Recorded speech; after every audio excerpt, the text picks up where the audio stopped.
Hola, ¿qué tal? ¿Cómo andan? Bienvenidos, bienvenidas a esta tercera edición de DTV. Aquí estamos, bueno, exprimiendo información de las piedras más o menos para saber qué va a pasar la semana que viene, porque acá está todo bastante trancu, digamos, en la Cámara. No hay actividad en estos días, ni prevista para hoy ni para mañana. Y bueno, quedan ahí los estertores de lo que han sido las dos comisiones que se reunieron. Obviamente la de juicio político con sus 6 largas horas, que repasando un poco aquella sesión y viendo también lo que va a pasar la semana que viene, se empieza a configurar un poco mejor cómo es el proceso de este juicio político, que esta semana fue álgido, fue tensa la reunión y esperemos que en la próxima, porque hay 9 invitados, algunos ya fueron anticipando que no van a estar presentes, que no pueden estar presentes por otros compromisos que tenían previos y que, bueno, no pueden modificar sus agendas, pero sigue el proceso de juicio político como el tema principal de la Cámara. Ayer hablamos con Carlos Heller y nos adelantó que la semana que viene va a estar convocando la Comisión de Presupuesto y Hacienda, justamente para trabajar el proyecto vinculado con el fortalecimiento y la ampliación del fuero federal con asiento en la provincia de Santa Fe. Así que está esperando solamente el informe, nos dijo, de la Oficina de Presupuesto que tiene aquí la Cámara, y que está dándole también todas las estimaciones de los recursos que se requieren para la constitución de todas esas fiscalías y también juzgados federales que se están buscando establecer ahí en la provincia de Santa Fe. Y todo eso es lo principal de la jornada en estos días, porque están trabajando tras bambalinas las autoridades del bloque oficialista, las autoridades de la Cámara de Diputados, para, en definitiva, construir y consolidar las posibilidades de que se desarrolle pronto una sesión. Sabemos que el 29 va a estar aquí Agustín Rossi, que es el nuevo jefe de gabinete, pero antes, por ahí, ¿quién te dice? Hay una sesión con varios temas. Le voy a preguntar a mis compañeros a ver qué me confirman de todo esto. Antonio Ricovene, ¿qué sabes de la sesión de la semana que viene? De la semana que viene, no, de la otra. ¿Cómo estás, Amanda? Bueno, las conversaciones van y vienen, el oficialismo intentando terminar, ¿no?, de definir por dónde puede llegar a ir el temario de esta sesión. La estrategia apunta a que sea similar a la de la sesión del pasado 28 de febrero, es decir, con un temario corto, reducido, donde va a haber acuerdo, y las rispideces de esta Cámara van a seguir en la Comisión de Juicio Político, donde ya se confirmó el 8º encuentro. Posiblemente uno de los temas principales de la próxima sesión tenga que ver con el monotributo tecnológico, uno de los proyectos que cuenta con un amplio respaldo, ya tiene dictamen, así que bueno, vamos a ver si en las próximas horas se termina de confirmar. ¿Cómo anda Claudio Mardones? ¿Trae información en esa libreta? Buenas tardes para los dos. ¿Cómo les va? Bien, tengo un desafío para vos. A ver. ¿Qué va a pasar con la comisión bicameral de seguimiento de las privatizadas? Bueno, ahí está el tema. Sí, estamos hablando de una comisión que no ha sido constituida, ¿sí? 6 senadores y senadoras, 6 diputados y diputadas. La posibilidad de que sea la instancia que recibiría el informe dentro de 90 días, que anunció Walter Martelo, el presidente del Ente Nacional Regulador de Electricidad, que para que esa comisión sea la que analice si va a rescindir o no el contrato de la concesionaria de distribución eléctrica de Edesur, que es la que, bueno, se quedó con la privatización de Segba, ¿sí?, desde 1992. Y la comisión no se constituye y no se reúne desde 2015. La última vez que se constituyó fue en el 2015, por ahí por marzo, abril del 2015, para convocar en ese momento a Mariano Recalde, que era el presidente de Aerolíneas Argentinas. Fue la última vez, se hizo una gran reunión, estuvieron discutiendo también el balance de Aerolíneas, pero fue como lo único. Ahora 8 años que no trabaja esa bicameral. Sí. Bueno, me parece a mí también que forma parte de las herramientas que está articulando el oficialismo en el escenario de conflicto para canalizar.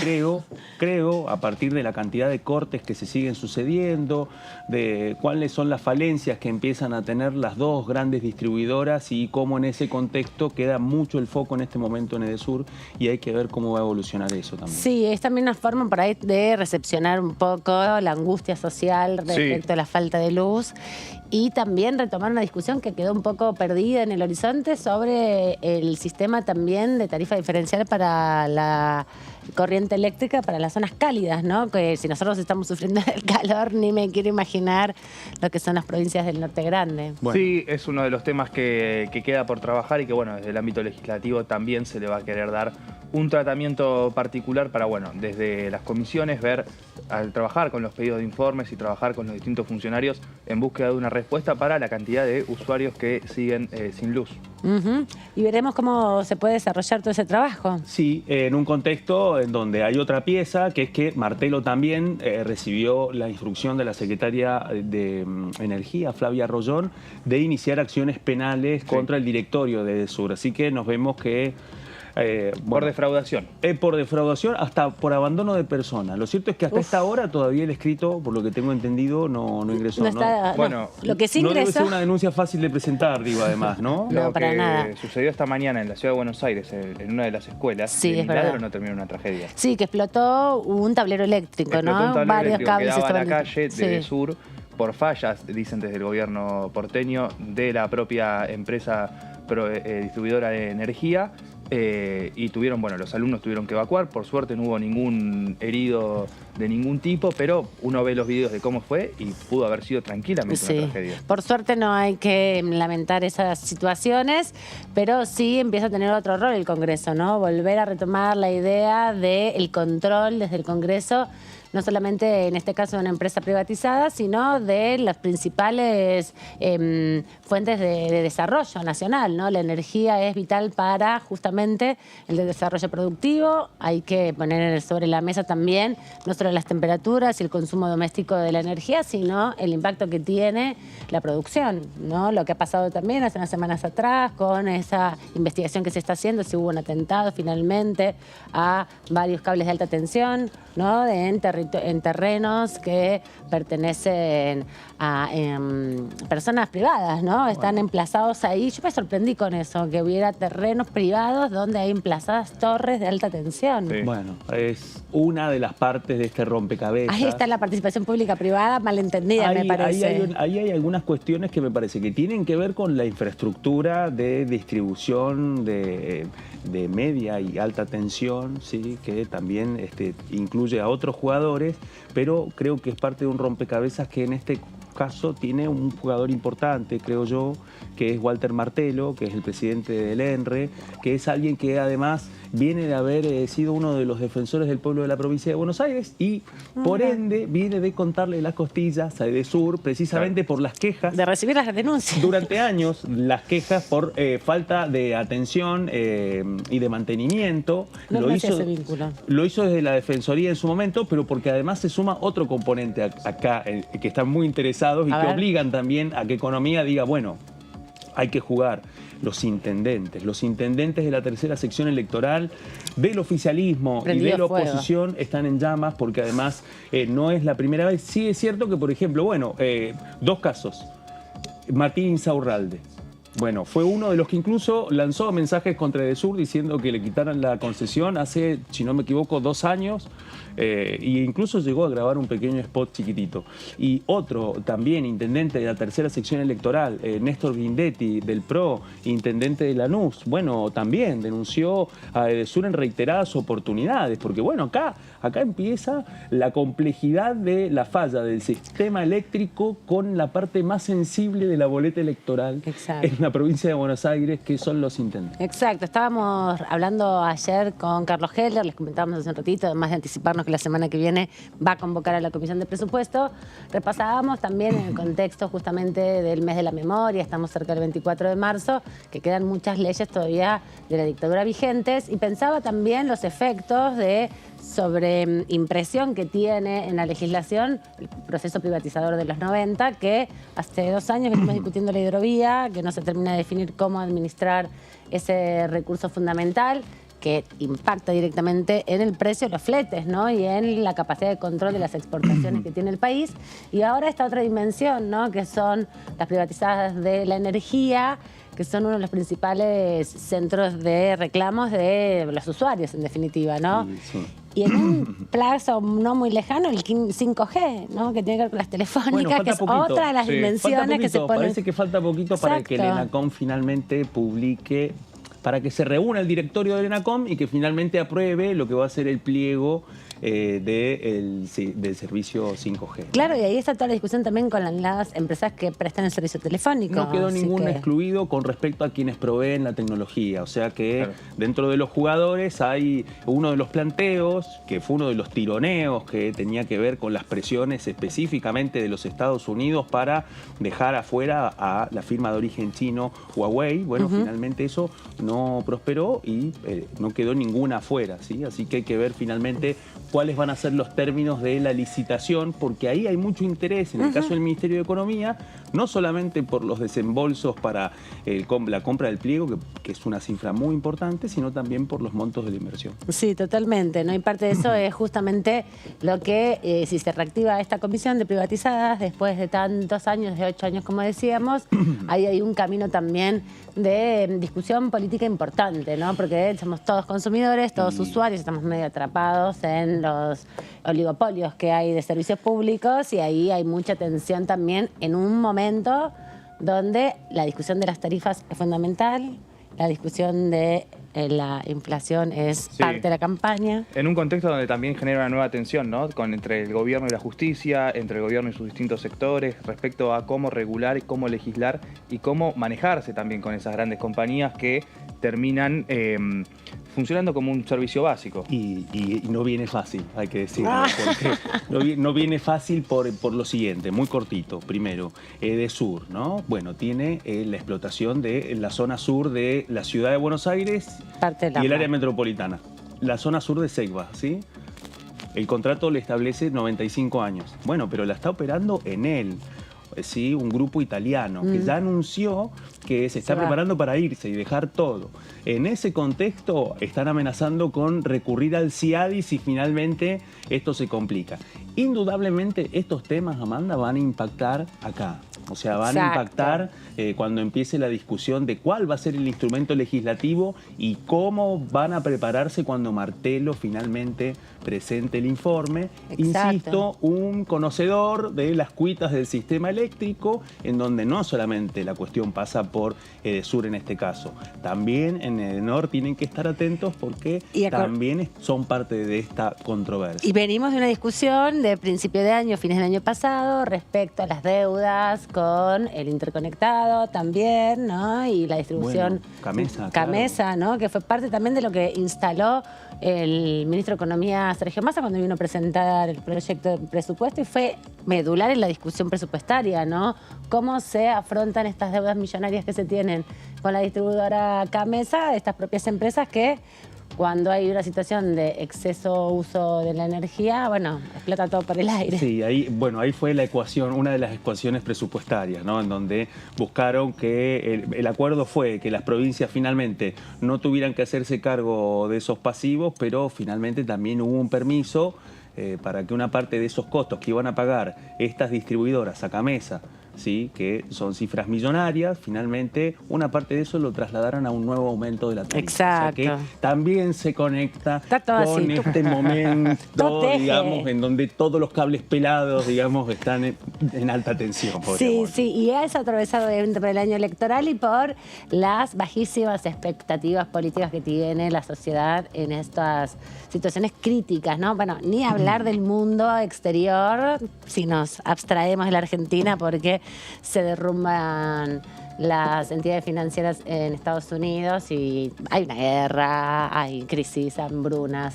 Bueno, nada nuevo en este mundo, pero año electoral. Vamos a presentar a nuestro primer invitado para hablar un poquito con él de la actualidad parlamentaria.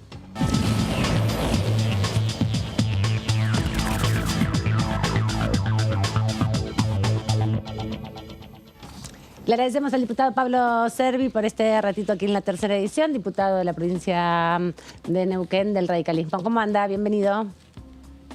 Buenas tardes, ¿qué tal? Un saludo a toda la audiencia. Gracias por este rato. Estamos, repasando un poco la actualidad parlamentaria. Justamente estábamos analizando la situación que se vive y el anuncio que se hizo desde Economía para enviar aquí a la Cámara de Diputados un informe al Congreso un informe sobre la situación del servicio eléctrico a partir de los cortes que se han vivido, sobre todo aquí en el AMBA, en la zona de la Capital Federal y de la Ciudad de Buenos Aires. Y caímos en la cuenta justamente que la Comisión Bicameral de Seguimiento de las Empresas Privatizadas, bueno, no se ha conformado. La última vez que se constituyó fue en el año 2015. ¿Cree que el Congreso tiene que tener un rol activo respecto a justamente cómo se prestan los servicios? Es muy dispar en toda la Argentina, no todas las empresas distribuyen la energía a todo el país. ¿Cómo cree que tiene que ser el rol del Congreso en este tipo de debates? Y creo que la Comisión Bicameral, justamente que es de seguimiento de las concesiones, debería estar activa y haciendo ese trabajo. Así como también la Comisión de Energía, a la cual yo pertenezco, pero que el año pasado se reunió solamente para ser constituida y no hemos tenido ninguna reunión de comisión más. Creo que es importante en lo que se vive y en la importancia que tiene la energía, lo que decía, ¿no? Que es un servicio básico y que vemos ante estas situaciones de olas de calor intensas cómo se resiente el sistema y empiezan a haber problemas como estos cortes. Entonces, creo que es importante hacer un seguimiento, así como exigirle a aquellas empresas concesionarias que cumplan con el servicio. Y entiende que la Comisión de Energía tendrá que poner, a partir de esta situación que se va develando, de la falta de inversión por parte de las empresas, mayor control y también mejores propuestas para que sea más eficaz el servicio energético en la Argentina. Bueno, lo prestan empresas privadas en distintos lugares y también cooperativas, ¿no? En los distintos territorios. Son diferentes las características. Sí, lo que es importante es lo que hace el sistema de distribución y de generación de energía, que tiene que estar a la altura, y para eso hace falta inversión y generar condiciones. Creo que ahí es donde sí tiene que trabajar la Comisión de Energía, en generar las condiciones para que haya estas inversiones que hacen falta, y así como también en líneas de alta tensión, que las que en general no hace años que no hay inversión en este sentido, y que es una gran oportunidad, por ejemplo, para una provincia como la mía de Neuquén, que producimos gran parte del gas del país, que hoy en muchos casos va el gas para que generen la electricidad en Buenos Aires, en la central puerto o la central costanera, y se podrían hacer en vez del gasoducto, que lleva su tiempo, pero también generar electroductos, como se llama, que son las líneas de alta tensión, para generar la energía aquí y poder trasladarla, y a futuro también producir las energías alternativas que también tenemos condiciones para producir aquí.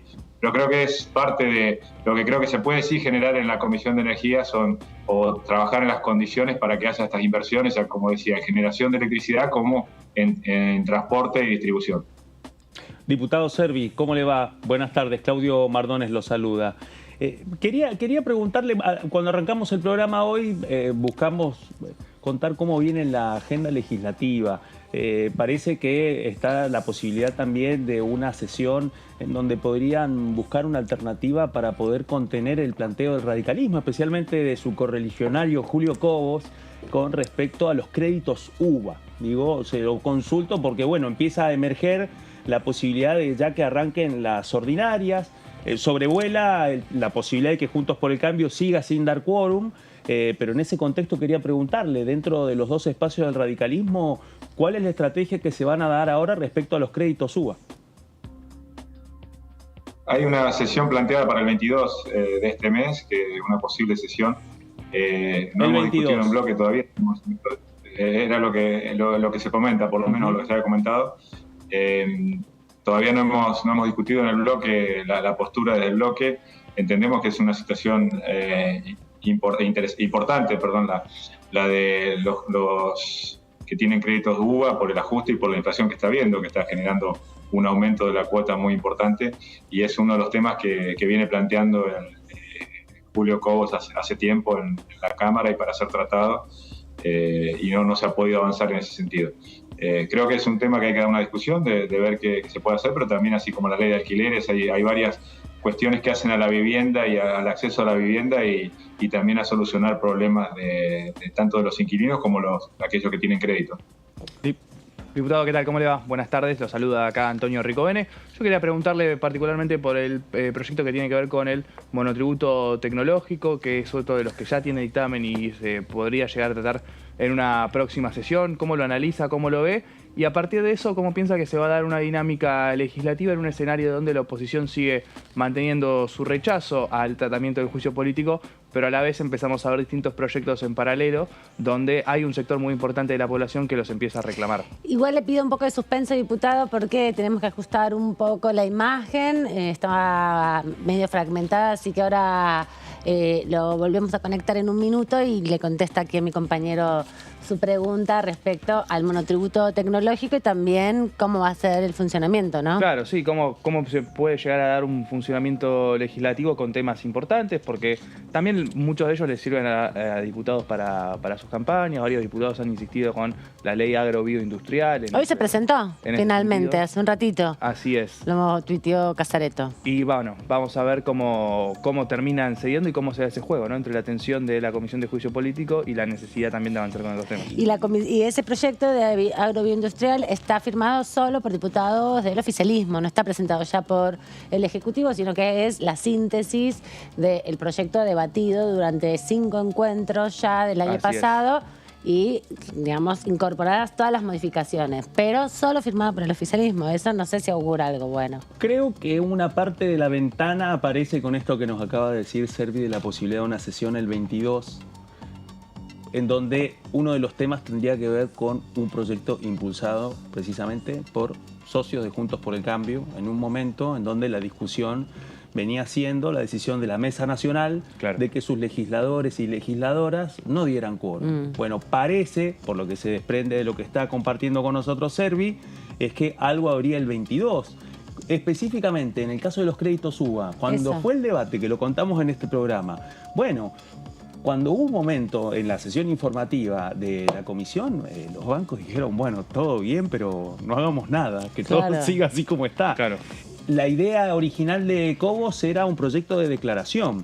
¿Cuáles van a ser los pasos específicos para que finalmente haya una iniciativa que busque meterse en este berenjenal de los créditos UBA cuando todos los bancos están jugando para que eso no prospere, ¿no? Bueno, uno puede entender que el mismo interés puede llegar a tener el espacio de Pablo Servi por la creación de las distintas universidades, también otra de las iniciativas que queda pendiente pero me parece que no va a terminar siendo una prioridad porque en el debate político más mediático es más redituable en términos simbólicos el debate en torno a los créditos UBA que a la universidad. Ahí los que van ganando un poco más, en definitiva, son los del oficialismo que impulsan mayoritariamente el proyecto. Ahora, me parece que la única manera para que se pueda avanzar en algunas sesiones es que haya medio win-win, ¿no? Que ganen todos un algo poquito. hay, me parece a mí, que surge con esto que están diciendo ustedes en torno al tema de los créditos UBA. Hay que ver cómo respira eso. ¿Hay proyecto de créditos UBA? Bueno, digo, por eso esa es la ese es uno de los temas, porque para poder llevar a eso tienen que reunir el número suficiente. Y eso para tratar sobre tablas un proyecto y además establecer en comisión el Congreso y cómo discutirlo. Y ahí está la aritmética precisamente para sortear esta negativa a dar quórum y establecer otro número para discutir esto. Algo de eso, a partir de lo que nos está diciendo Servi, se está discutiendo en este momento acá en silencio, con cuidadito, pero con el poroteo sobre la mesa. Sí, porque además la sesión del 22 viene rumoreándose ya desde hace bastantes días, ¿no? No es de reciente. Más que un rumor lo planteó directamente Germán Martínez este martes en la Comisión de Juicio Político cuando se lo puso, se fijaron las fechas, ¿no? Dijo, avisó, estamos trabajando en una sesión para el próximo martes 20... Él habló del 28. Claro, habló del 28. Él habló del 28, de nuevo, otra vez el 28 después de lo de febrero, exacto, ¿no? Por eso, este dato es, digamos, bueno, habla de que hay otra negociación ahí. Claro. Sí, totalmente, ¿no? Porque también eso es algo que impulsan desde algunos sectores de la oposición que habían por lo menos planteado que se convocaba una sesión para el 22. No estaba la convocatoria concreta, igual eso puede ser el lunes presentado, hay tiempo todavía para que se convoque, pero sería una convocatoria particular, porque en general se convoca para tratar un proyecto que ya tiene dictamen, ¿no? Para eso es el trámite, para completar el trámite parlamentario. Pero como bien decís, Claudio, que no hay un proceso de debate más allá de la puesta en común de la información sobre los créditos UBA, que fue lo que pasó el año pasado, bueno, hay que ver cómo se puede canalizar alguna respuesta posible. Ahí parece que está de nuevo el diputado Servi, a ver si lo vemos mejor. ¿Cómo anda, diputado? A ver. Sí, me parece que sí. ¿Qué tal? A ver si ahora se mejoró. Ahí va mejor, ahí va mejor. Ahí le había quedado pendiente la respuesta de mi compañero sobre el monotributo tecnológico y la sesión. Sí, el monotributo tecnológico. creo que es una alternativa, un parche para una actividad como la economía del conocimiento, que en Argentina produce exportaciones por alrededor de 6.000 millones de dólares, ¿no? Y a la hora de recibir esos dólares, sobre todo aquellos que son cuentas propistas o monotributistas, reciben el dólar oficial y con los descuentos que implican los impuestos, ¿no? Entonces, esto sería un parche, como decía, estamos en contacto también con las cámaras de software o de empresas tecnológicas, y ellos hacen algún cuestionamiento sobre esto, porque es como dar una condición especial a algunos que después terminan compitiendo, oyéndose de las empresas, aquellos que hay una gran competencia por personal. Es muy difícil conseguir personal y son uno de los empleos mejores pagos en el mundo lo que hacen las empresas tecnológicas. Entonces creo que hay una discusión que dar ahí como para lograr un equilibrio entre solucionar el problema a aquellos que trabajan como cuentapropistas en el exterior, que hoy muchas veces termina yéndose a la economía informal para formalizarlo, y por otro lado el que se pueda seguir sosteniendo o que se siga sosteniendo la actividad que es tan importante para nuestro país. Pero, diputado, esta diferencia que usted plantea es en términos del volumen de las empresas, porque el monotributo está vinculado sobre todo para los sujetos individuales que prestan ese servicio. Bueno, puede ser una pequeña micropyme, pero en general no apunta hacia los servicios profesionales de un sector, que la competencia en relación plantea en definitiva con decidir ser autónomo o independiente en este caso y no estar en una empresa contratado. ¿Ese sería como el razonamiento? El tema sí, que de alguna manera beneficiaría que se vayan de las empresas o que compitan con las empresas o que se divida también el trabajo, ¿no? Porque aquí en Argentina conocemos que también se hacen esas cosas, ¿no? Por ahí dividir el trabajo, que sean monotributistas aquellos que trabajan. Entonces creo que es una discusión que hay que dar. Hay un planteo de la Cámara de Software y creo que seguramente ya tiene dictamen, así que cuando llegue a recinto se dará la discusión en este tema. Pero es un parche para un sector, digamos, ¿no? Creo que sería lo que habría que hacer, extenderlo a toda la economía, porque justamente al ser un sector que normalmente se cobra en dólares y en muchos casos en el exterior se termina generando una economía informal muy grande. Yo creo que habría que lograr las condiciones de bajar la carga fiscal o de mejorar la situación para que realmente haya un sinceramiento del sector también, y que muchos que se van a prestar servicios afuera o lo hacen desde aquí, pero se factura afuera, se haga desde el país, ¿no? Que creo que eso también haría atraer las divisas que tanto necesitamos, y creo que es lo que sufren la mayoría de las economías que exportan cualquier tipo de bien o servicio. Diputado, bueno, estamos hablando con un precandidato a gobernador. Quería preguntarle en este contexto las controversias que han surgido a partir de, por una parte, la figura de Rolando Figueroa, ¿sí? Que deja el MPN, pero avanza como una colectora, que finalmente Juntos por el Cambio buscó dejarlo sin el uso de la marca. Eso, corríjame, precisamente le permite a usted ser el candidato en un contexto en donde además en la justicia electoral no le dio lugar a los planteos contra eso. ¿Cómo sigue esta controversia y cómo se prepara, digamos, para el escenario electoral que ya se avecina, teniendo en cuenta ya la cercanía de las elecciones neuquinas?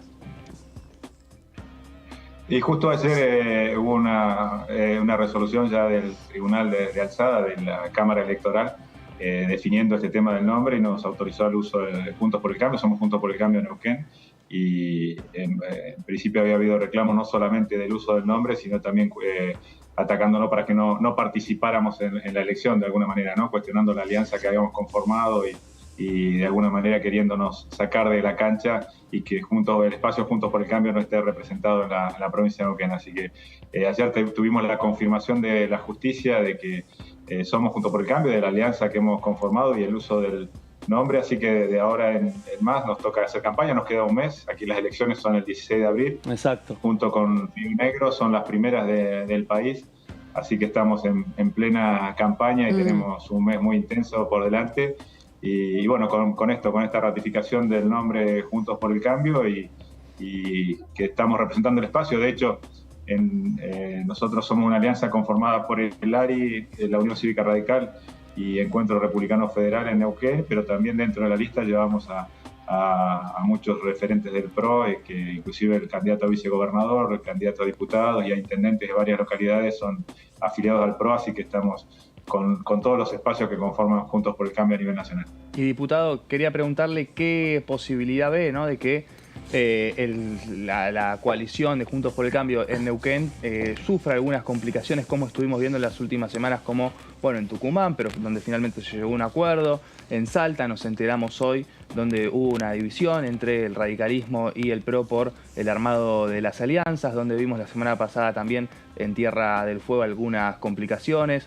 Usted que está ahí en el territorio, ¿qué nos puede comentar y cómo piensa que puede llegar a darse esa dinámica y si ve alguna posibilidad de conflicto?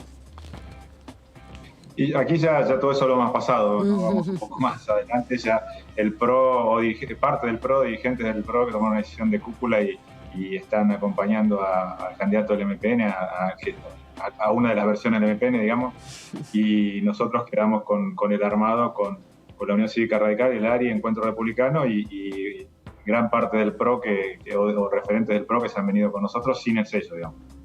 Diputado, usted, bueno, está en Evolución Radical, pero parte del radicalismo, digamos, una de las expresiones del radicalismo aquí en la Cámara de Diputados, y ayer Gerardo Morales también lanzó su candidatura en el Gran Rex para presidente, es uno de los primeros, en definitiva, candidatos del radicalismo a nivel nacional que busca ser parte de la interna de Juntos por el Cambio. ¿Cómo vio, qué supo, qué pudo conocer del lanzamiento y cómo va viendo también la configuración dentro del radicalismo de las ofertas electorales que se van mostrando ya más a nivel nacional? Bueno, ayer estuve en el Teatro Gran Rex en el lanzamiento, lo fuimos a acompañar, Ricardo, parte del radicalismo y como un referente, como el presidente del radicalismo, ¿no?, acompañándolo en su lanzamiento.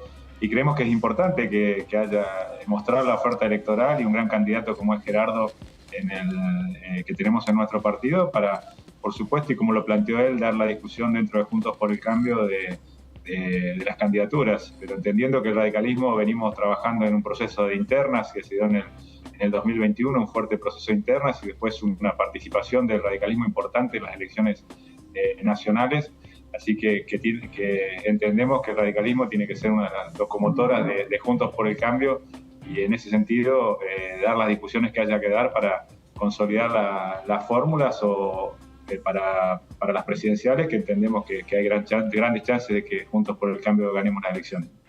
Y diputado, en este contexto donde bueno, usted contaba recién las distintas internas y repasábamos las situaciones en las provincias, también le pregunto, bueno, ¿cómo queda el escenario dentro del interbloque o dentro de los distintos bloques con las diferencias que empiezan a surgir con los cierres de listas en las provincias? En principio creo que eso no se nacionaliza. Juntos por el Cambio está unido, el bloque en el Congreso. De hecho, se ha visto en la última votación que hubo y en el tema de la moratoria previsional. Y en ese sentido no veo riesgo de que haya divisiones en el bloque o en los bloques tanto en senadores como en diputados por las diferencias que haya en las provincias. Creo que entendemos y tenemos la madurez política para entender que en cada lugar se dan las discusiones y son locales también. En eso creo que cuando hay injerencia nacional también termina complicando las cosas. Así que creo que en ese sentido no veo riesgo de ruptura del bloque tanto en diputados como en senadores, independientemente de lo que pase en las provincias, y que creo que después para la elección presidencial vamos a estar trabajando todos juntos porque entendemos que tenemos que hacer el esfuerzo para que cambie realmente nuestro país, ¿no?, para poder aportar para el cambio del país. Servi, una pregunta, porque bueno, estamos en un momento donde se consolidan las candidaturas y están a esas candidaturas ocupadas por diputados y diputadas, digamos, y en algunos casos, especialmente Evolución Radical. Me refiero, bueno, usted ahora es el candidato de Juntos por el Cambio en Neuquén. Lo mismo sucede con su compañero de bancada, Martín Berongaray, candidato en La Pampa. Quiero preguntarle, el espacio de Evolución Radical ya transita, al menos en la Cámara de Diputados, va a cumplir dentro de poco, 1 año y medio luego de haberse separado del bloque que responde orgánicamente al partido, aunque ustedes forman parte del partido, pero quería preguntarle, ¿qué va a pasar con Martín Lustó? ¿Qué están viendo respecto al senador nacional en el medio de toda esta discusión de candidaturas y en donde Evolución Radical está cristalizando las candidaturas de Juntos por el Cambio? Entonces digo, eso también plantea cómo ha crecido ese espacio, pero también el gran interrogante sobre su principal dirigente. Yo creo que sumándole está Rodrigo de Loredo también, que está disputando. Totalmente, perdón, sí. Flavio Fama en Catamarca, tenemos realmente un posicionamiento importante de evolución, y por supuesto que Martín Lustó como candidato a jefe de gobierno, y creo que es parte de las discusiones que se van a dar dentro de Juntos por el Cambio. Creo que es un gran candidato Martín, tiene los pergaminos suficientes, yo creo que inclusive para más de jefe de gobierno, pero entiendo que esa es una discusión que habrá que dar, y el posicionamiento también del espacio de evolución y las discusiones que vamos dando en las provincias, y con la convicción que la venimos dando y enfrentando lo que haya que enfrentar, creo que también da un respaldo y un buen posicionamiento al espacio nuestro, que como decías es nuevo, pero creo que vino para quedarse y con gran futuro. Gracias, diputado, por este ratito aquí en la tercera edición de TV, y lo vemos, bueno, seguramente la semana que viene por aquí. Bueno, muchas gracias y un saludo a toda la audiencia. Hasta luego.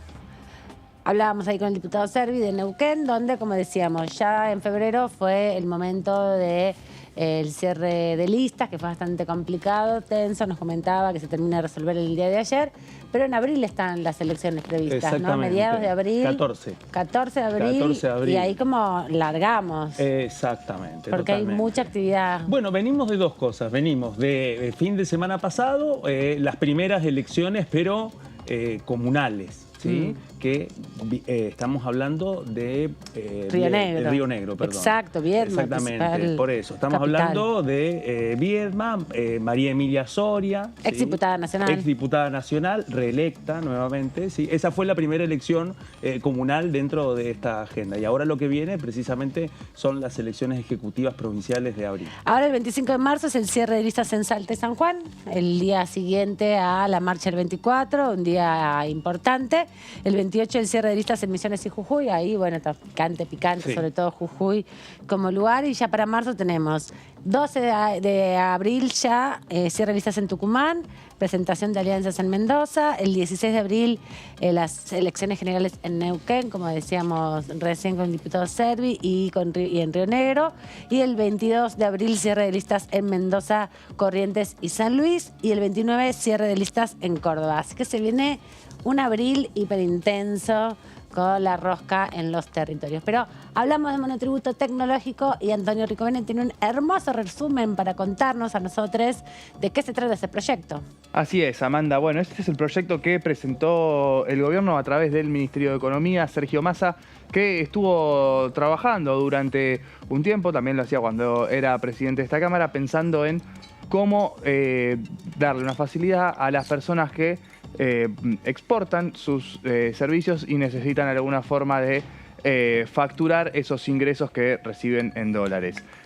Porque muchas veces también terminan quedando por fuera del país y no terminan ingresando los dólares al Banco Central.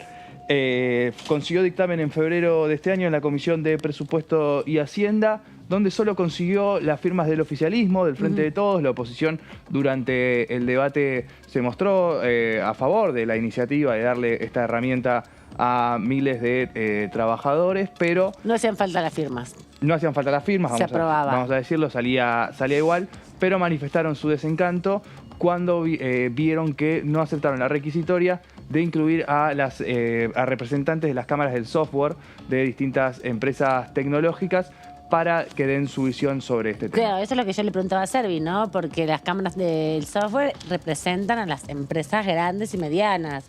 Esto es para los sujetos individuales, para los profesionales, ¿no? Claro. Que no son autónomos. Es el régimen simplificado, un nuevo régimen simplificado. Monotributo, exactamente. Como estamos todos precarizados trabajando, digamos. Sí, con otros topes, que claro, es lo que nos va a contar Tony, en dólares, ¿no? Exacto, eso es para quienes venden hacia afuera sus servicios. Exacto. Y cobran en dólares en moneda extranjera. Claro, pero en una actividad que está teniendo una gran capacidad de facturación y de exportación en este momento, así que estimo que es materia, digamos, de claro, de tensión, pero bueno, esto que decía de lobby. El diputado, hay algo que atender, sobre todo en la forma de comunicar estos proyectos. Ya las cámaras empresarias se habían reunido y tuvieron un dólar diferencial para las importaciones, tienen un diálogo como sector con el Gobierno Nacional a través del Ministerio de la Secretaría de Producción y del Ministerio que está en el Ministerio de Economía, y les dan sus regímenes especiales como le han dado a la industria vitivinícola y como le han dado también a la automotriz o a el campo, ¿no? A la agroexportación. Ahora, esto es para la facturación de la actividad mensual, el salario profesional. Profesionales de alta calidad, podríamos decir, claro, y con mucha de un ingreso capacitación, superior, bueno, exactamente. también estudiaron, digamos, todo, ¿no? No, y que tiene una capacidad de exportación importante en ese contexto, pero que también muchas veces padecen, pero digo esta diferencia que también pero muchas planteaba. veces afrontan la dificultad de poder cobrar esos dólares. Claro, pero el tema es la es el otro diferencia tema. que planteaba hacer. Decía, bueno, se quejan los de las cámaras, pero son sujetos distintos. Me parece además que si no, también quienes impulsan el proyecto le van a tener que dar explicaciones a todos esos profesionales que después tienen dificultades para poder acceder a su ingreso. Lo que empieza a aparecer también con estas, con el pedido de la presencia de las cámaras, de la opinión de las cámaras del software, es, bueno, ver en un punto como empresas en qué se pueden favorecer con esto, porque también muchas de esas empresas son empresas de afuera y capaz tienen trabajadores contratados acá en oficinas, bajo convenios colectivos de trabajo o de distintas formas que, bueno, ven capaz una herramienta donde también podría empezar a sumar. No des ideas de precarización. No, tampoco. ya a algunos se les ocurrieron bastante antes que a mí. Que enseguida las agarran. Hay algunos que ya las tienen, Pero bueno, este es un proyecto que está dirigido a las y los profesionales que facturan sus servicios en el conocimiento al exterior y a personas que participan de competencias de eSports, que bueno, es esta nueva dinámica de juegos deportivos, donde se dan por internet, por conectividad. ¿Y cómo se monetiza eso? ¿Cómo ¿Te ganas un premio? Te ganas un premio y facturas... Ahora tenés que tener una cuenta en el exterior porque no la puedes recibir. Claro. Ese es el problema. Con el proyecto aprobado podés hacer la factura y justificar el dinero. Sobre todo justificar el dinero, que es lo más complejo para la declaración jurada. Sí, y es un mecanismo también para ingresar el dinero, para que esos dólares vengan a la Argentina. No triangularlo. Para que finalmente... para que entren de una forma Esos son los que juegan al póker, ¿viste? Sí. Los jugadores de póker les pasa eso. Sí, también hay de distintos... Sí, también hay de otro tipo de cosas, pero me los imagino, ¿viste? Tema, ¿no? Jugando al póker falso. Bueno, este régimen crea un nuevo esquema tributario para enviar sus facturas. Busca que las y los profesionales que facturen en dólares puedan cobrar en esa moneda, es decir, que reciban y tengan acá los dólares. Y esta medida lo que busca también, lo comentábamos recién, es aumentar la recaudación en esta divisa por servicios de exportación no registrados. Así que bueno, se abre esta nueva ventana de una nueva forma de exportación, pero a la vez mantener de alguna forma blanqueada, ¿no? Sí, registrada, podríamos decir. Igual se tiene que aprobar, que es lo más difícil por ahora. Hasta ahora está bien la idea, pero... Primero arrancaría por convocar una sesión. Que se aprueben diputados y después que pase el Senado, que ni me quiero imaginar. Sí, que donde también está asomando la posibilidad de una sesión. Estamos hablando de la Cámara Alta 4 meses, así que no... Sí, nada, que lo único que pasó fue que se dividió el bloque oficialista. Totalmente.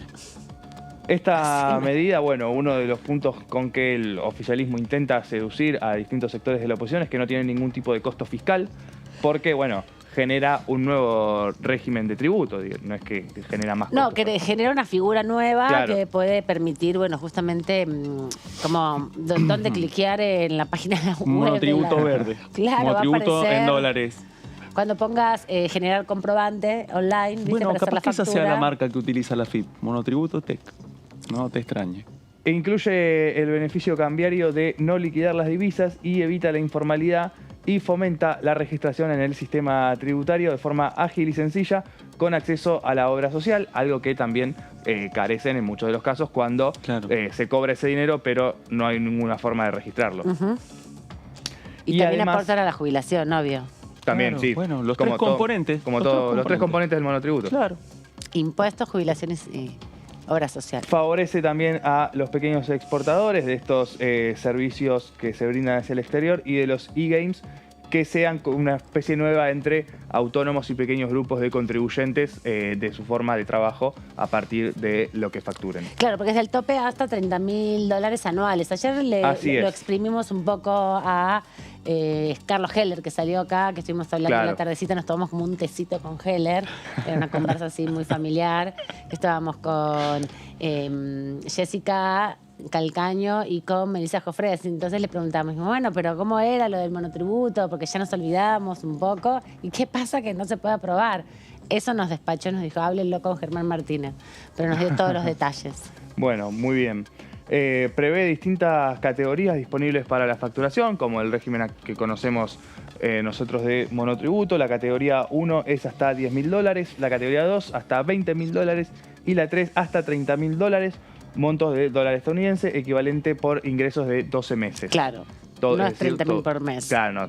Todo lo que se... Por eso es también, de algún modo, para pequeños... contribuyentes, pequeños... Sí, sí. Sí, laburantes autónomos, digamos, independientes. Sí, y lo que pasa es que ese nivel de facturación, por la estructura del monotributo actual, con los topes y las categorías, bueno, capaz que ese ingreso los obligaría a estar en una categoría diferente. Claro, eso... en autónomos, ponele. Claro, exactamente, quedan pagar afuera, más, quedan como autónomos porque directamente. Hoy el tope son $12.000. Creo que sí. Pero para mercado inmobiliario, porque H y K no son servicios, las últimas dos categorías. Claro. Pero atención a esto, porque cada categoría se establece de acuerdo al tope de ingresos y el monto integrado correspondiente a cada una de ellas que se abonará. Y esto incluye los impuestos a las ganancias, las obras sociales y los aportes judiciales que decíamos. Y el monto a abonar... Aportes jubilatorios, estás con el juicio a la Corte Suprema en la cabeza, dijiste aportes judiciales. ¿Aportes judiciales, dije? Sí, claro, tiene en la cabeza todos los juicios políticos, está muy tomado por ese tema. Aportes jubilatorios, perdón a la audiencia. Y también, bueno, el monto a abonar se corresponde con las categorías establecidas en los regímenes, lo que decía recién Claudio, F, D, F y H, que sería la categoría 1, 2 Ahí está, y 3. Claro, sí, te expolió y todo. Perdón, no, pero es que pensaba, porque eso motiva finalmente el núcleo de esto es evitar eso, que una parte de los monotributistas actuales que tienen ingresos en dólares quede en una categoría que directamente los deja fuera del monotributo y vayan a otro lugar. Ahí toda una discusión.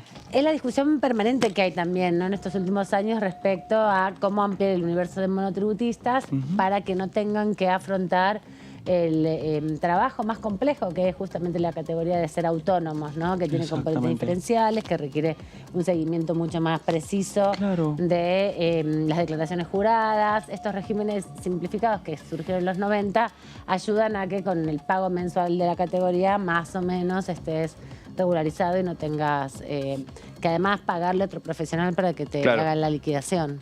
Así es, así es.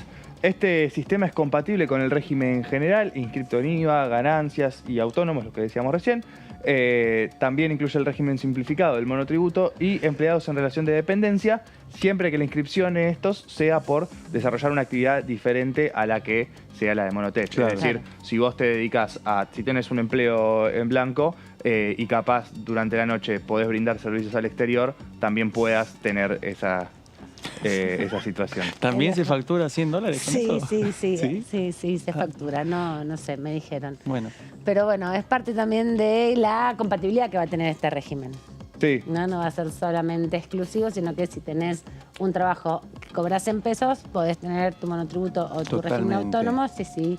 Además, das servicios al exterior, bueno, recibir, a partir de inscribirte específicamente en el Monotech, no es automático. Bueno, claro. Un ejemplo, un programador, ¿sí? Un programador que tiene un trabajo en relación de dependencia en una empresa tecnológica argentina, ¿sí? Un programador o programadora que ha hecho un curso en la Secretaría de Producción, por ejemplo, que hay muchos además, para aprender a ser programadores. Y que en ese contexto además tiene la posibilidad de poder vender parte de sus servicios en forma independiente como profesional al exterior. Claro, lo contratan para un proyecto en particular de afuera. Ahí es donde combina perfectamente esta situación. ¿Qué pasaría con los componentes del monotributo? Hay una parte de esos componentes que ya están cubiertos por la relación de dependencia y pagaría una parte solamente, que creo que sería uno.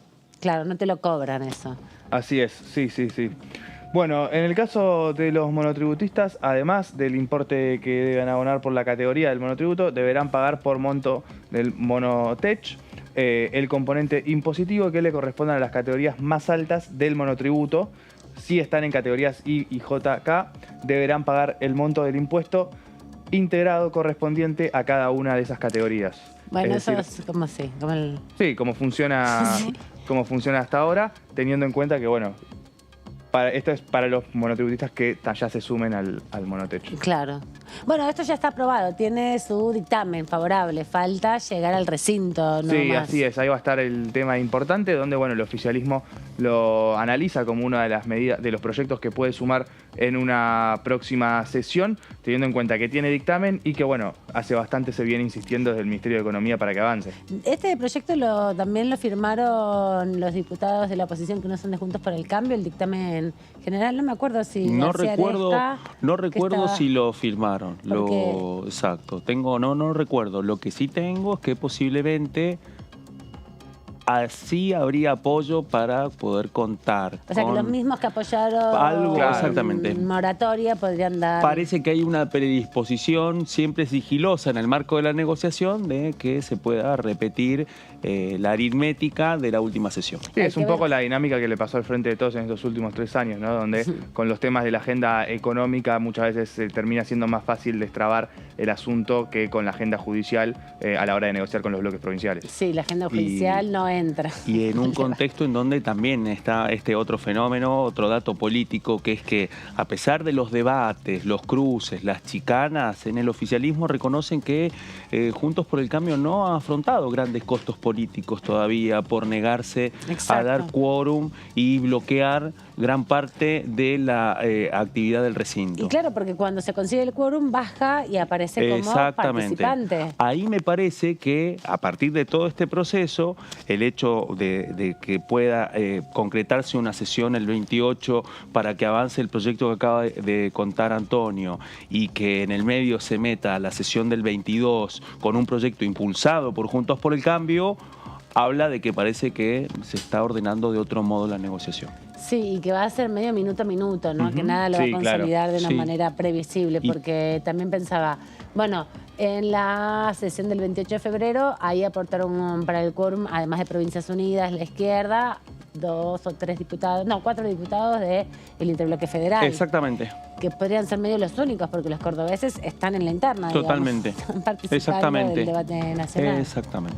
Así que veremos, digamos, qué pasa Es más, para ver totalmente, cómo avanza. pero así todo eso alcanzó para otro tema muy importante, que fue finalmente que se pudiera sancionar la moratoria previsional. Exacto. Y que concluyó luego de todo un operativo silencioso para que fuera promulgada finalmente, que es lo que se sucedió. promulgó esta semana, Exactamente, hace 2 días atrás, totalmente, ¿no? digo, sucedió después de una serie de planteos que retumbaron dentro del oficialismo, que salieron de esta Cámara, pero en boca del diputado nacional Máximo Kirchner, que lo dijo encabezando el acto de Avellaneda, en donde reclamó finalmente cuándo iban a promulgar la ley que había aprobado finalmente el Congreso. Sí. Sí, no, en un contexto donde la moratoria también formó parte del informe de las revisiones del FMI. Que parece que ahí está la tensión. Bueno, ahí fue donde finalmente entró en tensión a ver si iba a salir o no la moratoria después de que el Fondo Monetario Internacional, después de sus revisiones, dijera, ojo, Esto no estaba previsto. Ojo con el gasto para los jubilados. Bueno, Esto no por lo eso, teníamos. ahí parece que está el debate, especialmente porque eso motivaba finalmente de que el presidente Alberto Fernández no firmara la promulgación. Lo hizo.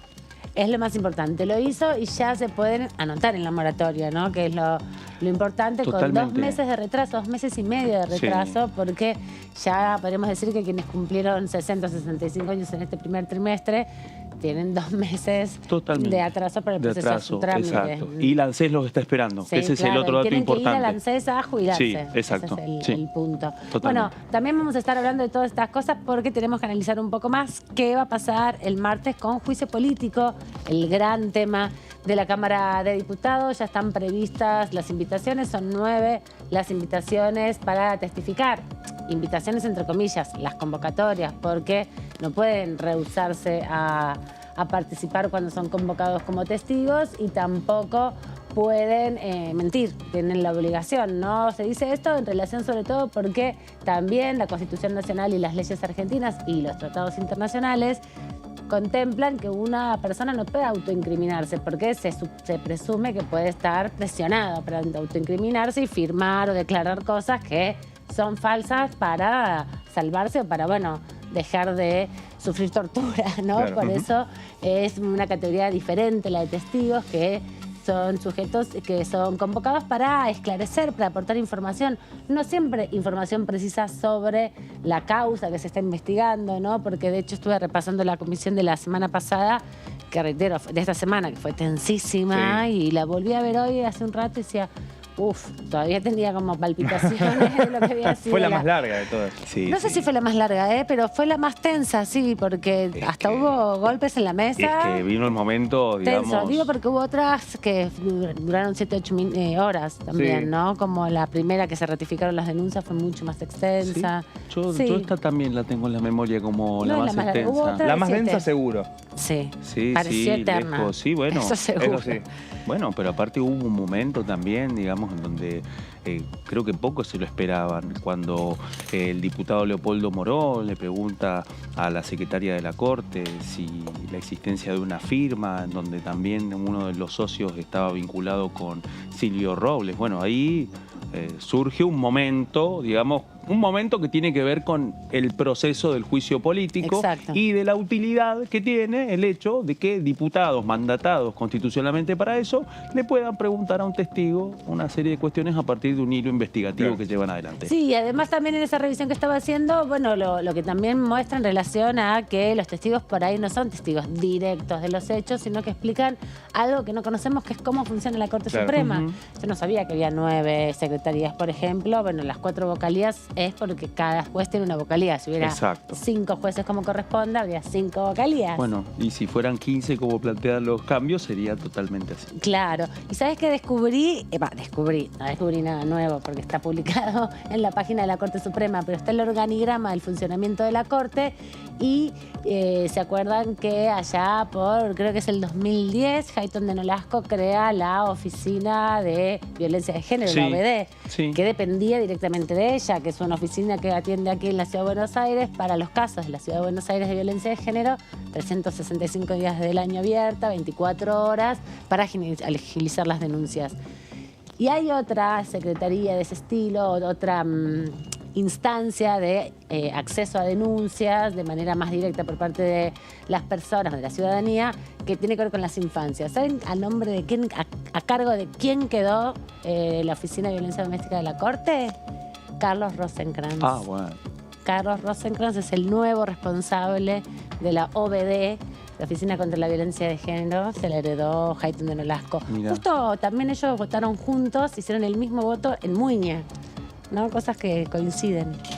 Sí, por Esta eso. semana vamos a hablar de eso. Ahí está el tema, porque la forma en la que se generan estas decisiones y cómo es el circuito interno de la Corte también permite confirmar algunas hipótesis. Vamos al corte y volvemos en un ratito nada más, que tenemos todavía una hora de tercera edición.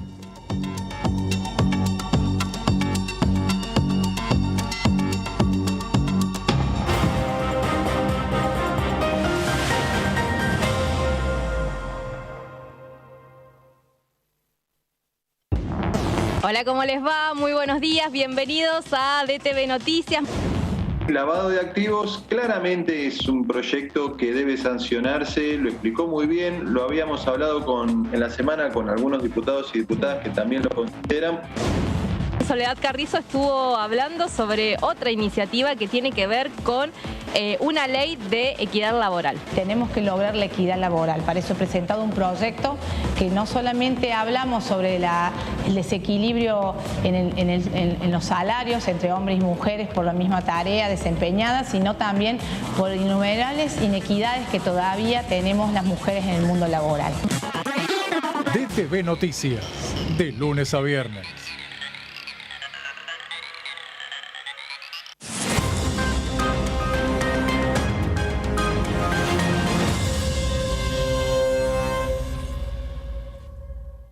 Tenemos 5 meses para presentar prueba irrefutable contra 9 comandantes. Señores jueces, nunca más.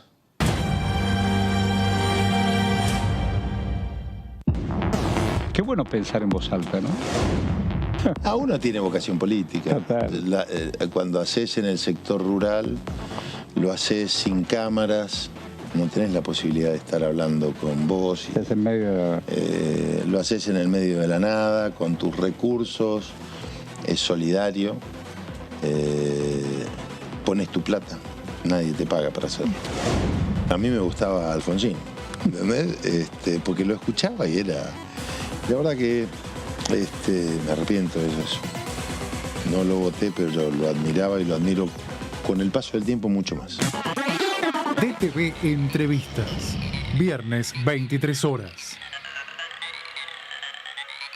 A 40 años de la recuperación de la democracia, Argentina organiza el tercer Foro Mundial de Derechos Humanos, el mayor encuentro de activistas de derechos humanos del mundo. 5 días de encuentro para que te conectes con referentes y organizaciones de todo el planeta. Del 20 al 24 de marzo, vení a ser parte de las conferencias, paneles, talleres, conciertos y un montón de actividades culturales. Por el futuro que queremos. Argentina Presidencia.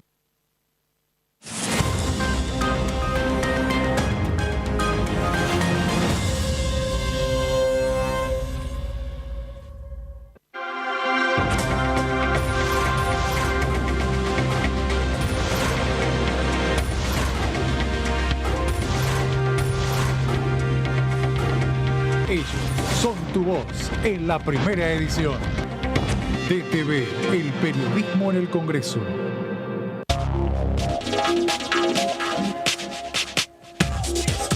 DTV es información, diálogo, análisis. DTV es federalismo, libertad de expresión, pluralidad de voces. DTV es todo lo que en democracia un país debe ser. DTV es tu voz en el Congreso. Este 2023, seguí eligiéndonos. DTV, el periodismo en el Congreso. Exportamos bienes por más de $88.000 millones en 2022. Y detrás de ese dato hay un movimiento económico que llega a cada rincón del país. Primero la gente. Ministerio de Economía. Argentina Presidencia.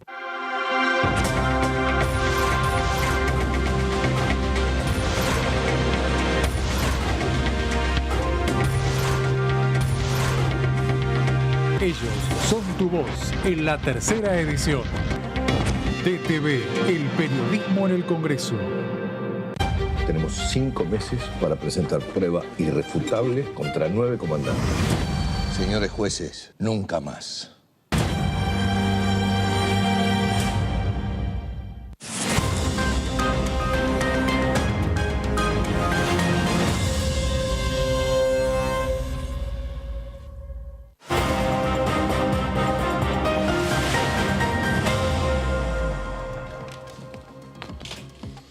Ahí estaban viendo justamente la tanda, la convocatoria a la proyección de la película Argentina 1985, que va a ser el próximo 25 de marzo, en el contexto del mes de la memoria y también en el contexto de los 40 años de la recuperación democrática. Ayer la diputada Cecilia Moró, les cuento a ustedes porque no los vi, no sé si se enteraron, pero la diputada Cecilia Moró firmó un acuerdo con el secretario del INCA que van a desarrollar todo un ciclo de cine y democracia. Aquí van a estar proyectando el 25, como les decía, las escalinatas de la Cámara de Diputados y de Senadores, ahí por donde entra el presidente, digamos, ¿no? Para las sesiones ordinarias. Van a estar montando una pantalla gigante y la van a estar proyectando. Entiendo que van a abrir las rejas, no sé, Claro. a ponerla arriba, no sé. Claro, o será en la parte de arriba donde han hecho el mapping, digamos, Sí, ¿no? pero no va a ser sobre el edificio para que se pueda entender, Sino pero con una tremenda pantalla. Sí. La pregunta es si se va a poder ver desde lejos, ¿no? Sí, entiendo que es la idea. ¿Se acuerdan cuando el 2 de abril del año pasado se hizo un acto conmemorativo por los 40 años de Malvinas con la orquesta? Se proyectaba sobre, obviamente, el Congreso, pero mapping, pero acá la película, la idea es, bueno, empezar también a trazar dentro del Congreso de la Nación una agenda que tiene que ver con el reconocimiento de la consolidación de estos 40 años de democracia, que el Congreso ha sido protagonista. Y digamos todo, se transformó tremendamente, ¿no? Yo cada vez que entro a este edificio del anexo, recuerdo aquellos años 90 que me tenían muy joven, protestando mucho en las puertas de este Congreso, por supuesto, que nada que ver con este anexo. Era una puertita que tenía un viento en el medio. Los viejos trabajadores y trabajadoras de la Cámara se acordarán. Corrió un chiflete porque era una puerta muy pequeñita. Exacto. Ahí donde están los molinetos, donde está todo ese patio cerrado, tan hermoso, bueno, no había nada, estaba la intemperie y te morías de frío. Tampoco estaban esas rejas así, ¿no? Que separan, Tan que de repente exóticas. aparecieron así, de repente. Era mucho más accesible, es verdad. Exactamente. Y también el Congreso se puso en valor en los últimos años a partir de la restauración que se hizo desde el 2012.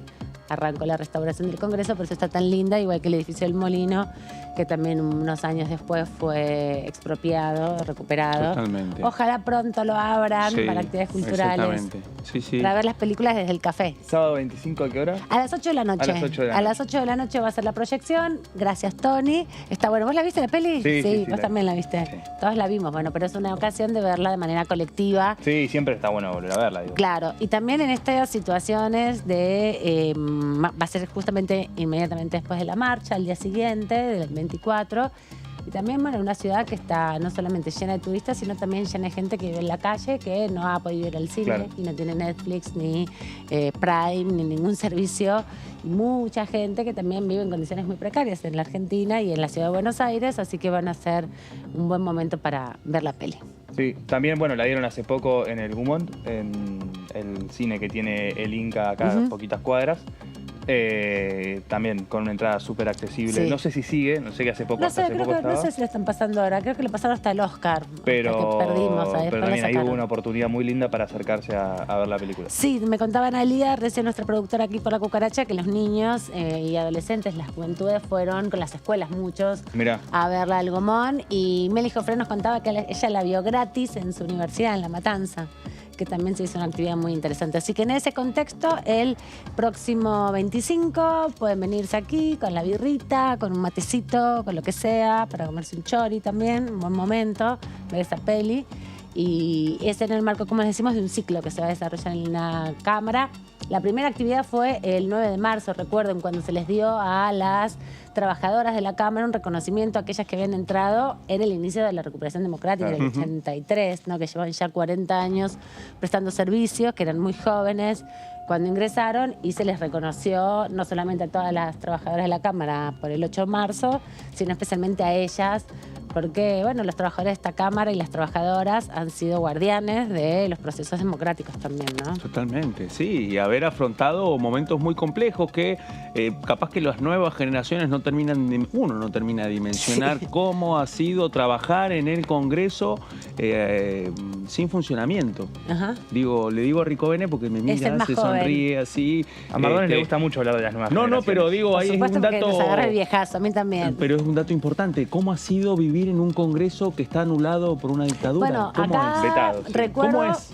Sí, muy ¿Cómo difícil es? además. Aparte, con una cámara, con una comisión de asesoramiento legislativo, digamos, todo transformado en una comisión de asesoramiento legislativo, Claro. en donde buena parte, digamos, de esos trabajadores y trabajadoras venían de un funcionamiento febril de esta Cámara entre 1973 y 1975. Digo, Sí, con ¿qué diputados proceso? desaparecidos. Exacto, totalmente. Y además totalmente. también aquí muchos trabajadores desaparecidos. De hecho, cuando pasan por la avenida Rivadavia, frente al anexo, están algunas de las baldosas que recuerdan a los trabajadores parlamentarios y las trabajadoras parlamentarias desaparecidas. Y también, bueno, entendiendo el proceso que ha tenido la Cámara para avanzar en los años difíciles de la dictadura, pero también... ¡Ay, qué lindo! Bueno, veamos las imágenes de Cecilia Moró respecto a esta firma de convenio que les contábamos del acto de las compañeras cuando las Ahí está. reconocieron. Ahí están. Varias de ellas fueron profesoras o son tutoras y profesoras de la diplomatura legislativa que hay aquí, que está Muy asociada. interesante. Divino, sí. La verdad que sí. Está buenísima. Está muy bueno. Y también porque, bueno, todas ahí, bueno, muchas de ellas las hemos visto hace poquito también reconocidas en este contexto de los 40 años de democracia y todo lo que se va a venir, porque después de marzo es abril, que vienen las conmemoraciones de, obviamente, Malvinas, ya 41 años. 41 años. Y las siempre presentes demandas por la recuperación de la soberanía y el reconocimiento de todos los estados de la invasión inglesa hacia nuestro territorio. Así que son meses intensos. Meses intensos, con aniversarios que comenzaron ya, sí, me parece a mí. Recordemos, 10 de marzo, 9 y 10 de marzo se cumplieron 10 años del referéndum que había organizado el gobierno colonial y Londres a reafirmar el control británico sobre las islas, ¿no? Fue un día después.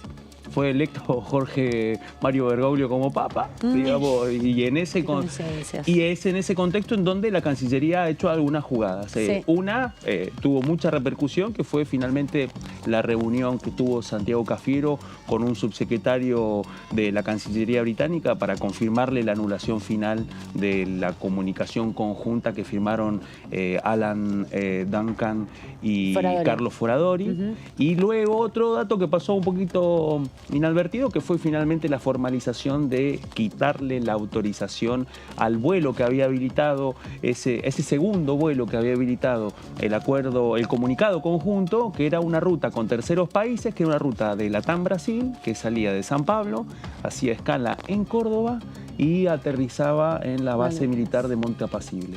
Funcionó por muy poquito tiempo y quedó sin autorización hace 7 días. Mira vos. Bueno, cosas que también van reafirmando los procesos a lo largo de la historia, cómo van continuando los debates en términos del reclamo de la soberanía de Malvinas, que algunos intentan tirar para atrás o reconfigurar en una clave más servil y otros revisan y plantean justamente la reivindicación histórica que se da en el contexto de Naciones Unidas. Pero eso, va a haber muchas actividades respecto del trabajo vinculado con la centralidad de la democracia aquí en la Cámara, y también imaginamos que en este acuerdo entre el Inca y la Cámara de Diputados va a haber también muchas otras películas que se van a estar mostrando, porque el Congreso, no tanto como tribunales, hay que decirlo, ha sido protagonista de varias películas, ¿no? Más tribunales que la Cámara de Diputados. Hace un año, yo sigo pendiente de cuándo se va a estrenar la película que se estaba filmando hace un año, cuando fue la salida de Sergio Massa de la presidencia. Me acuerdo que había muchísima tensión acá y caminábamos por los pasillos tratando de buscar información y capaz te encontrabas con un camarógrafo, con un actor, una estrella de cine. Así que hace poco se filmó una película que tiene que estar por salir. No conozco mucho los tiempos de cine, pero menos que el año pasado debe Seguramente, seguramente. Pero bueno, veremos si entra también en este ciclo o no. La invitación está hecha. ¿Quieren que repasemos un poco la agenda de la semana próxima? Si les parece bien. Como les estábamos diciendo, va a haber varias actividades parlamentarias, principalmente la Comisión de Juicio Político, pero también se van configurando otras. A las 13, el martes 21 de marzo, entonces, Comisión Juicio Político en la Sala 1, como viene desarrollándose, y ahí la convocatoria a nuevos testigos. Hay una lista grande, decíamos, lo repasaba en el análisis nuestro compañero Marcos Giorgetti, justamente quiénes son los invitados. Hay que recordar que se organizó la ronda de los testigos para las próximas semanas, por lo menos previstos para el 21 de marzo, que es la semana que viene, la convocatoria en torno a la causa Muiña, ¿no? 2x1, se invitó a testificar a Germán Garabano, exministro de Justicia de la Nación, al senador José María Torello, también al diputado del Parla Sur, prófugo de la justicia argentina, que es Fabián Rodríguez Simón, también al viceministro de Justicia de la Nación durante el gobierno de Mauricio Macri, Santiago Otamendi, a varios sobrevivientes del Hospital Posadas y familiares de víctimas desaparecidas en el Hospital Posadas durante la dictadura cívico-militar, que es el caso Muiña, tiene que ver con la patota de justamente el Hospital Posadas. Va a estar Gladys Cuervo, va a estar Zulma Chester y también otras de las víctimas, y va a estar presente 2 de los secretarios de las vocalías de Rosenkrantz, del juez Rosenkrantz, también presentes el doctor Elías y el doctor Morgensen. Esto es lo que se espera para el martes que viene, y tenemos una nota justamente para avanzar un poco más en profundidad sobre el debate en torno al juicio político a los 4 miembros de la Corte.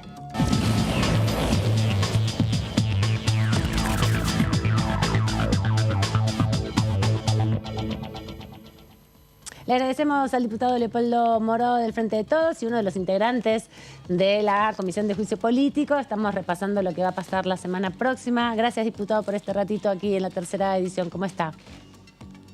Muy bien, gracias a ustedes. Bueno, están convocando 9 nuevos testigos. ¿Cómo evalúa hasta ahora la performance de las 3 audiencias testimoniales que tuvieron?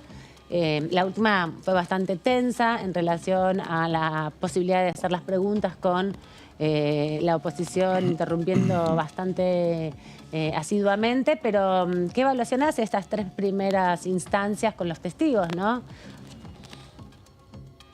Bueno, en primer lugar, lo que hay que decir para que los televidentes entiendan más o menos de qué se trata, es que este juicio político tiene una hipótesis básica, que es lo que vamos a intentar demostrar a través de estas audiencias, tanto tomando testimonios como pidiendo informes, que de hecho estamos haciendo oficios a distintas instancias de las estructuras del Estado, etc.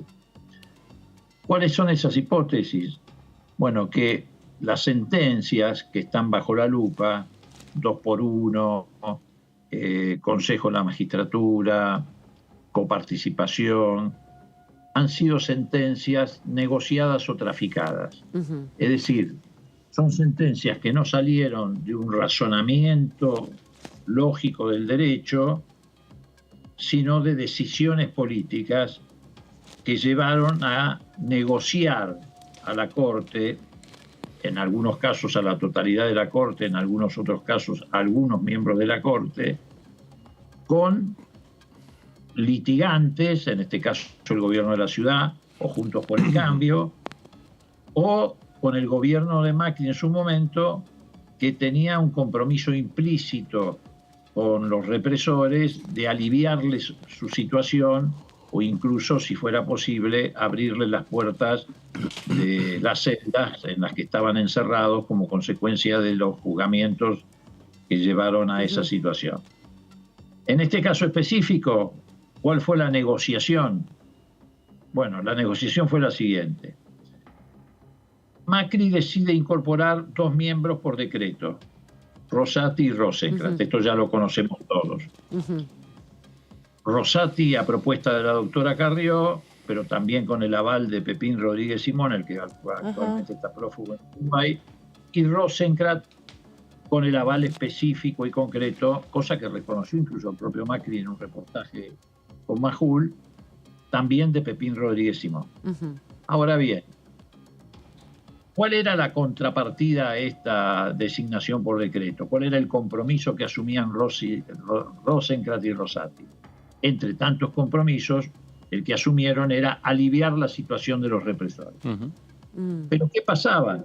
Ellos ingresaban a una corte que ya tenía 3 miembros. Claro, y una historia. Lorenzetti, exacto, Lorenzetti, Maqueda y la doctora Hayton. En reiteradas oportunidades, frente a los planteos que hacían los defensores de los genocidas, se habían opuesto a cualquier alternativa que significara aliviar la situación de los represores. Le faltaba un voto para armar mayoría. Entonces, negociaron el gobierno de Macri, Rosenkrantz y Rosati cómo sumar ese voto que le faltaba. Esta es nuestra hipótesis. ¿Y cómo lo sumaron? En una negociación con la doctora Hayton. La doctora Hayton estaba a punto de cumplir 75 años, se tenía que retirar de la Corte porque así se dispone en la Constitución, como hizo el doctor Zaffaroni apenas cumplió los 75 años. Entonces, negociaron a partir de un amparo que pidió la doctora Hayton, amparo que le fue concedido, y el gobierno, que tenía que apelarlo, decidió no apelarlo precisamente para garantizarle a la doctora Hayton esa continuidad, pero que a la vez también decidieron pisar un fallo sobre el doctor Schifrin, que había pedido lo mismo, y para no contradecir lo que habían decidido hacer en la negociación con la doctora Hayton, lo tuvieron pisado, hasta que la doctora Hayton votó a favor del 2x1. Con la doctora Hayton lograron los 3 votos y quedaron 3-2, porque Maqueda y Lorenzetti mantuvieron su posición original. De este modo, entonces, con esta negociación, que incluyó la designación también en su momento de la hija de la doctora Hayton en un cargo muy elevado de la Corte, que fue designada secretaria de Consumo, lograron el voto que le faltaba. Y así salió el famoso fallo del 2x1. Bueno, que fue tan grosero porque contradijo no solamente la legislación nacional, sino la legislación internacional en materia de delitos de lesa humanidad, que se produjo una fuertísima reacción de la sociedad, se llenaron las plazas, etcétera, y la Corte tuvo que retroceder. El Congreso hizo una ley correctiva, sobre ese pretexto de la ley correctiva la Corte retrocedió. Pero bueno, así como negociaron en este caso, negociaron los otros fallos. Entonces, diputado, en esa hipótesis que ustedes están trabajando, las preguntas que fueron haciendo en estas últimas reuniones de comisión a los vocales y secretarios de los juzgados, intentan mostrar cómo es ese mecanismo, cómo fue que se da ese trabajo para entender esto que usted nos explicaba de que cómo se puede pisar un expediente para que ganar tiempo para que salga otro. Y están intentando demostrar ese funcionamiento, en definitiva, porque, bueno, las preguntas a veces se hacen difíciles de seguir en las audiencias. Por eso necesitamos a veces las notas con los diputados para que nos hagan un cierre o una puesta en común, ¿no?, de la dinámica que se da todos los martes, porque además son muy largas las sesiones y es difícil, ¿no? Se tensiona mucho y desde afuera a veces es difícil seguir el ritmo de lo que se está discutiendo. Sí, son temas que tienen algunas dificultades para ser entendidos con facilidad. En primer lugar, se usa mucho lenguaje técnico, digamos, técnico jurídico, y eso no está al alcance de todos. En primer lugar, esto. En segundo lugar, la oposición va con la pretensión de obstruir permanentemente los testimonios, interrumpen, gritan, confunden a los testigos, los intimidan, digamos, actúan más que como oposición, como barra brava en una cancha de fútbol, digamos, cuando van perdiendo partidos. Y además, los propios testigos vienen algunos con una actitud reticente. No es sencillo, es un procedimiento complejo, pero poco a poco se va despejando el camino. Nosotros hemos también obtenido de estos testimonios mucho material, aunque parezca mentira, hemos obtenido mucho material que nos permite ir tomando nuevas decisiones o medidas, por ejemplo, a través de oficios, pidiendo carpetas de circulación de expedientes, pidiendo información a distintas áreas de la Corte Suprema. Ahora, por ejemplo, vamos a pedir información al área de sistemas. ¿Por qué? Porque vino una funcionaria, la licenciada Monager, que dijo que ella tenía una clave de acceso al LEC 100. ¿Qué es el LEC 100? El LEC 100 es el sistema en el que están contenidos todos los expedientes judiciales, su desarrollo, desenvolvimiento, elementos que se incorporan, sentencias, fallos, etc. Bueno, ese acceso privilegiado, porque no lo tiene cualquiera, el acceso a ese sistema es un acceso porque se da con claves, incluso con claves de acuerdo al nivel de la persona que va a utilizarla. Es decir, un secretario de juzgado no tiene la misma clave que un juez no tiene la misma clave. Es decir, son claves que van subiendo el nivel de acuerdo a la jerarquía de los funcionarios. Bueno, por ejemplo, estas personas, Monager y Robles, que no son abogados, ni siquiera abogados, no son secretarios letrados de corte, no son secretarios letrados de vocalías. El otro día reconoció ella que accedía a este sistema. Ahora, ¿qué significa que acceda? Eso significa que tiene una información previa, prematura y privilegiada. Eso en manos de algunas personas facilita traficar sentencias. Diputado. Facilita traficar sentencias o traficar información. ¿Cómo le va, diputado? Buenas tardes. Claudio Mardones lo saluda. Bueno, seguía con atención lo que nos estaba contando y bueno, convengamos, en un proceso de una comisión de juicio político, en el momento de construcción de la prueba, surgen estas discusiones, ¿no? Me parece a mí que eran previsibles. Ahora, usted habla de Natalia Monager y en un momento usted le hace una pregunta cuando ella está declarando ante la comisión, le pregunta precisamente sobre una firma. Quería pedirle que nos desarrolle un poco este dato que surge, porque es uno de los momentos en donde surge también en esa búsqueda de pruebas un dato nuevo, cuando usted le pregunta sobre una firma Moromedia SRL, que sería una empresa que pertenece a Rosati, en donde también estarían ellos como socios o un familiar. ¿Cómo es este hallazgo que surgió a partir de esta declaración y cuál es su hipótesis a partir de lo que están investigando? Por lo menos en esta primera hipótesis no es. Sí pertenece a Robles, a Silvio Robles, que como ustedes saben es la mano derecha de Rosati y ocupa un cargo de director en la vocalía de Rosati. Y la licenciada Monager es la subdirectora de esa misma vocalía. Bueno, esta empresa, Moromedia, que no es Moreau Media. No, Moromedia, Moromedia. Moromedia. No, es ¿por qué? Porque ¿qué significa Moro Media? Separe usted la palabra. Moro Media. ¿Qué significa Moro? Monager Robles. Ah, muy bueno. Monager Robles, la primera sílaba de los dos apellidos. Claro, media es... por los servicios que prestan. Los servicios que prestan. La designación de la empresa empieza Moro Media. Moro es Monager Robles. Bueno, esta empresa es una empresa que se presenta como una empresa de lobby para resolver cuestiones de carácter financiero, crisis financieras, crisis de tal cosa. Tiene una razón muy amplia, digamos, de... Bueno, esta empresa, el gerente de esta empresa es el señor Silvio Robles, la mano derecha de Rosati, y es el principal accionista. Y la madre de Natalia Monager, Patricia Duró, es una de las accionistas. Entonces, ¿nosotros qué presumimos?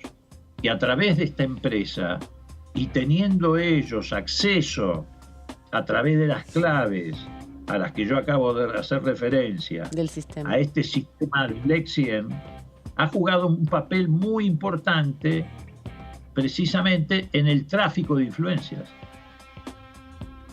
¿Por qué? Porque esa posibilidad que tienen Robles y Monager de acceder, cosa que ninguno de ustedes, ni yo, ni nadie tiene, a esa información a través del uso de las claves en la corte, a los expedientes judiciales, dándole la ventaja de tener esta información prematura, privilegiada y previa, es lo que les permite negociar los fallos con los litigantes. Diputado, no necesariamente fallos que tengan que ver con los que ustedes están investigando, ¿no? Sino de todas esas más de 28.000 causas que tiene la Corte Suprema, sobre todo para separarlo un poco de los casos resonantes y entender que la Corte Suprema también entiende y participa de juicios entre particulares, por ejemplo, donde, bueno, tener cierta información, si la tiene un sector del litigio, bueno, le viene como mejor para su desarrollo y puede incluso ganar la sentencia. Eso es lo que usted está tratando de explicarnos, que esta empresa podría vender esa información, acceder, traficarla. Y puede tenerla, puede ocurrir que esto ocurra, quizás.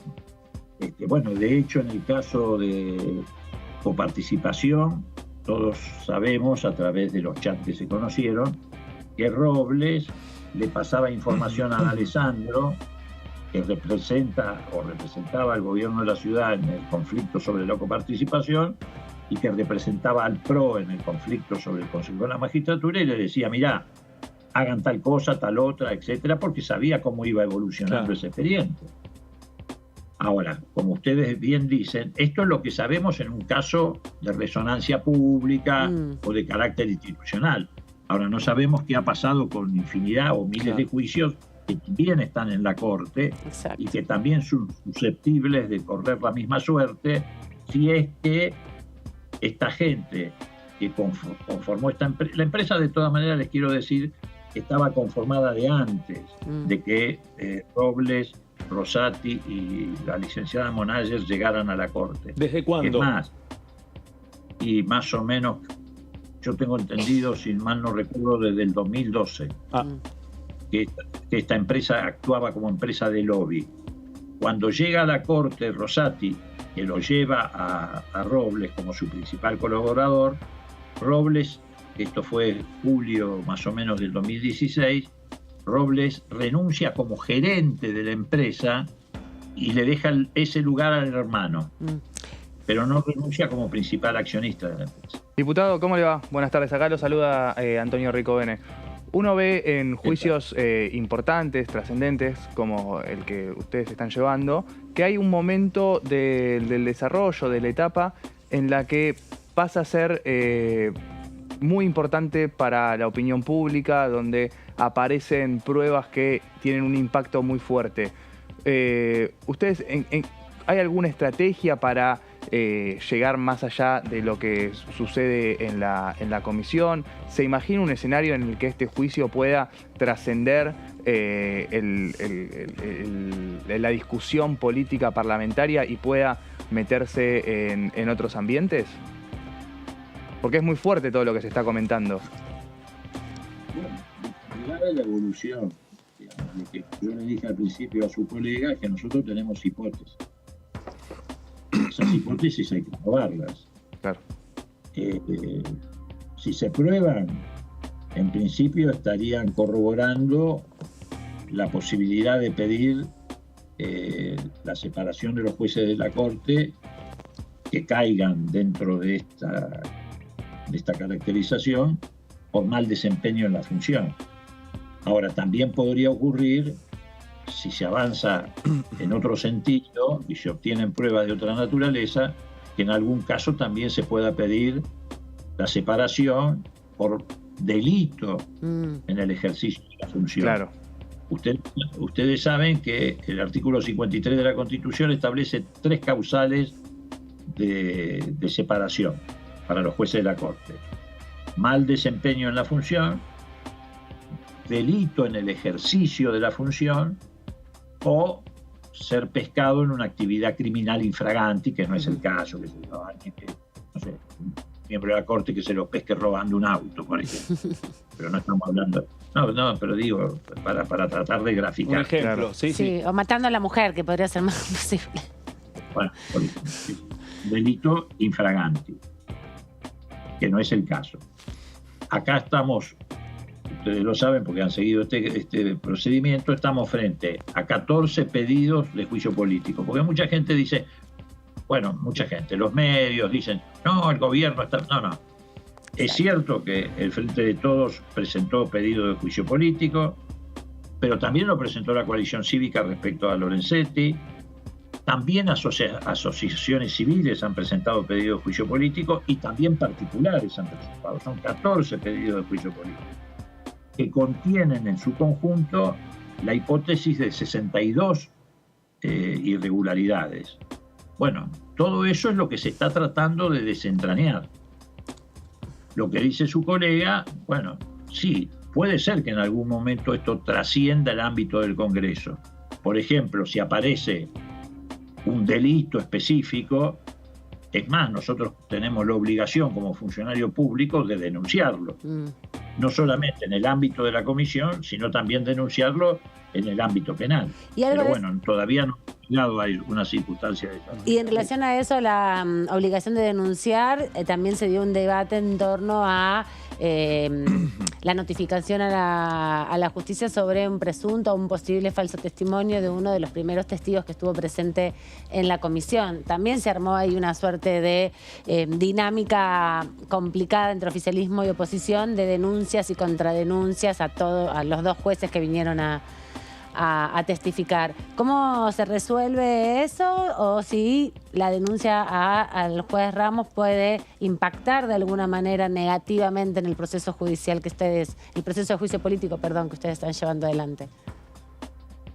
No, a ver, nosotros nos atenemos a un reglamento, no es que porque también muchos televidentes pueden decir, bueno, ahí hacen lo que quieren, o la mayoría se impone y entonces hace lo que se le ocurre. No, nosotros nos tenemos que atener a un reglamento que establece el procedimiento que hay que seguir. Porque el artículo 53 es el que nos da las facultades. Ahora, esas facultades después, para ejercitarlas, tienen que ejercitarse dentro de un método que asegure garantías también para quienes eventualmente son imputados dentro del juicio político. Para que no haya abuso de poder, digamos. Exactamente. En ese marco, por ejemplo, bueno, en ese procedimiento, a alguien que incurre en falso testimonio, no lo juzgamos nosotros. Nosotros lo que hacemos es remitir esa denuncia de su presunto falso testimonio para que eso sea dilucidado en un juzgado penal, que es lo que se hizo en el caso del doctor Sebastián Ramos. Hoy se conoció que el fiscal Marijuán, que intervino en esa causa, desestimó la denuncia diciendo de que no había tal falso testimonio. Pero bueno, eso ya veremos cómo sigue. Creo que es el juzgado del doctor Casanero. El doctor Casanero verá cómo continúa esta cuestión frente a esta... Tiene que tomar una decisión. La verdad que fue como un rayo también la decisión, ¿no? Porque nosotros elevamos esto hace 48 horas atrás y el fiscal ya se pronunció. Ojalá todos los argentinos tengan la oportunidad de que la justicia sea tan rápida en todos los casos que ellos tienen, ¿no? Sí, sobre todo eso.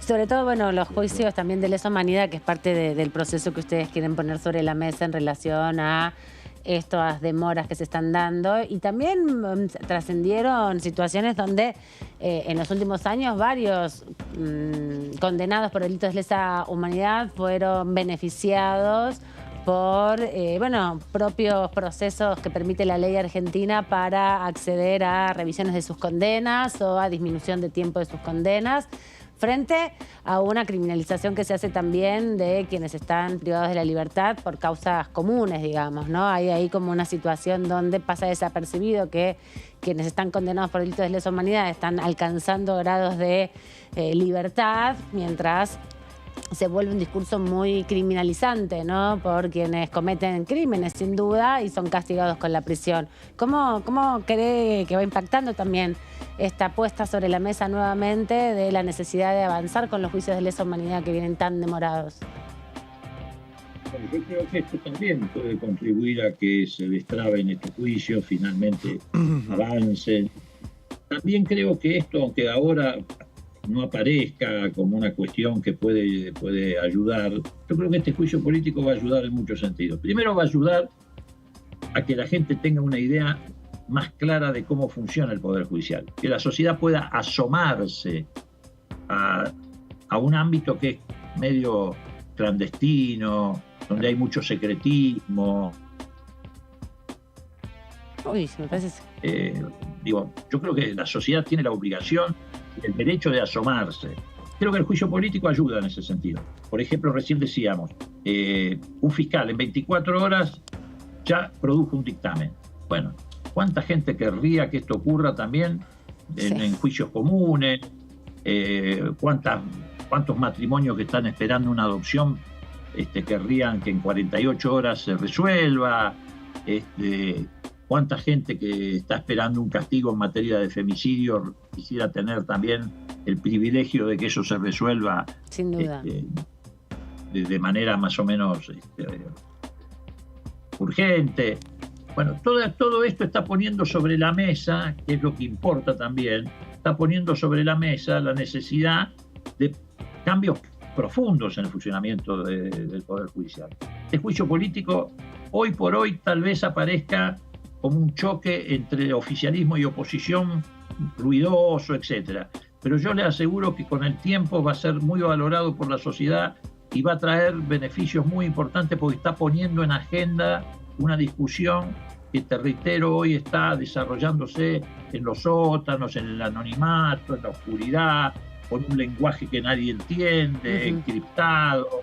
Bueno, me parece que esto, en ese sentido, el juicio político también va a ayudar. Diputado, justo le quería preguntar al respecto de eso, porque en el trabajo de la Comisión de Juicio Político, oficialismo y oposición van discutiendo y debatiendo cómo avanza el proceso de la investigación. En este caso, la última reunión se concentraron en la vocalía de Rosati, pero también el otro tema que tiene que ver con la decisión de la coalición cívica de avanzar con el proceso contra el cortesano Ricardo Lorenzetti. ¿Cómo ve usted que avance ese proceso de investigación y cuáles son sus expectativas respecto a que avance este trabajo investigativo sobre este cortesano específico que, bueno, ha sido una de las materias de obsesión de la coalición cívica? Sí, no estamos concentrados en Rosati, que nosotros vamos apuntando a concentrarnos en las causas, más que en los cortesanos. Causa del 2x1, en la causa del Consejo de la Magistratura, en la causa de coparticipación, en el tema de la obra social. Ustedes habrán observado que hemos hecho preguntas en el tema de la obra social y su funcionamiento, porque hay denunciadas muchísimas irregularidades en la obra social del Poder Judicial. En realidad vamos avanzando temáticamente.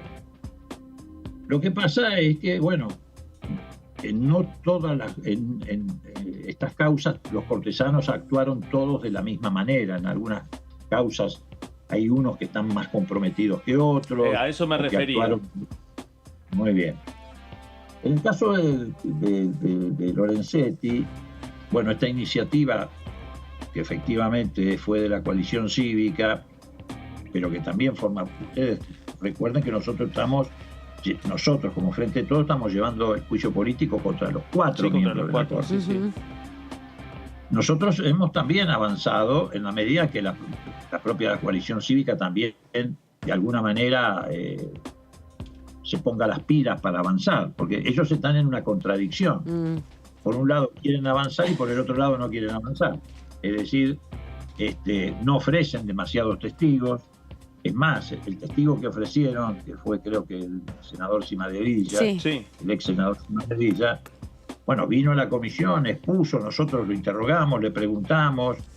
Por supuesto que también hizo referencia a cuestiones que tal vez incomodaron a la coalición cívica como parte de Juntos por el Cambio, porque también en esos testimonios el senador Cimadevilla confirmó que Garabano, como ministro de Justicia, se entrometía en las decisiones judiciales, actuaba en nombre del gobierno para presionar jueces, fiscales, etc.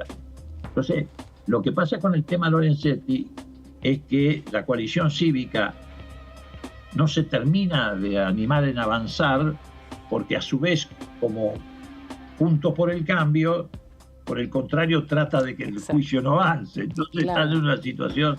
Ni para un lado ni para el otro. Y entonces, pero para ir a sus preguntas concretamente, nosotros estamos avanzando contra los 4 miembros de la Corte, pero lo vamos haciendo por causa, porque no todos actuaron, no todos los 4 actuaron de la misma manera en cada una de estas causas. Gracias, diputado, por este ratito. Por ejemplo, el tema de la obra social, para dar un ejemplo, el tema de la obra social afecta particularmente el comportamiento del doctor Maqueda. Claro. Porque dentro de la Corte era el que tenía a su cargo la responsabilidad de monitorear la obra social. Bueno, o lo que nos decía del 2x1, que Lorenzetti y Maqueda no tienen un voto diferente a lo que venían haciendo, sino los otros jueces, ¿no? Ahí hay como más claramente una diferenciación entre la actuación de 4 de los miembros que están ahora en la Corte. Diputado, le queremos agradecer este ratito.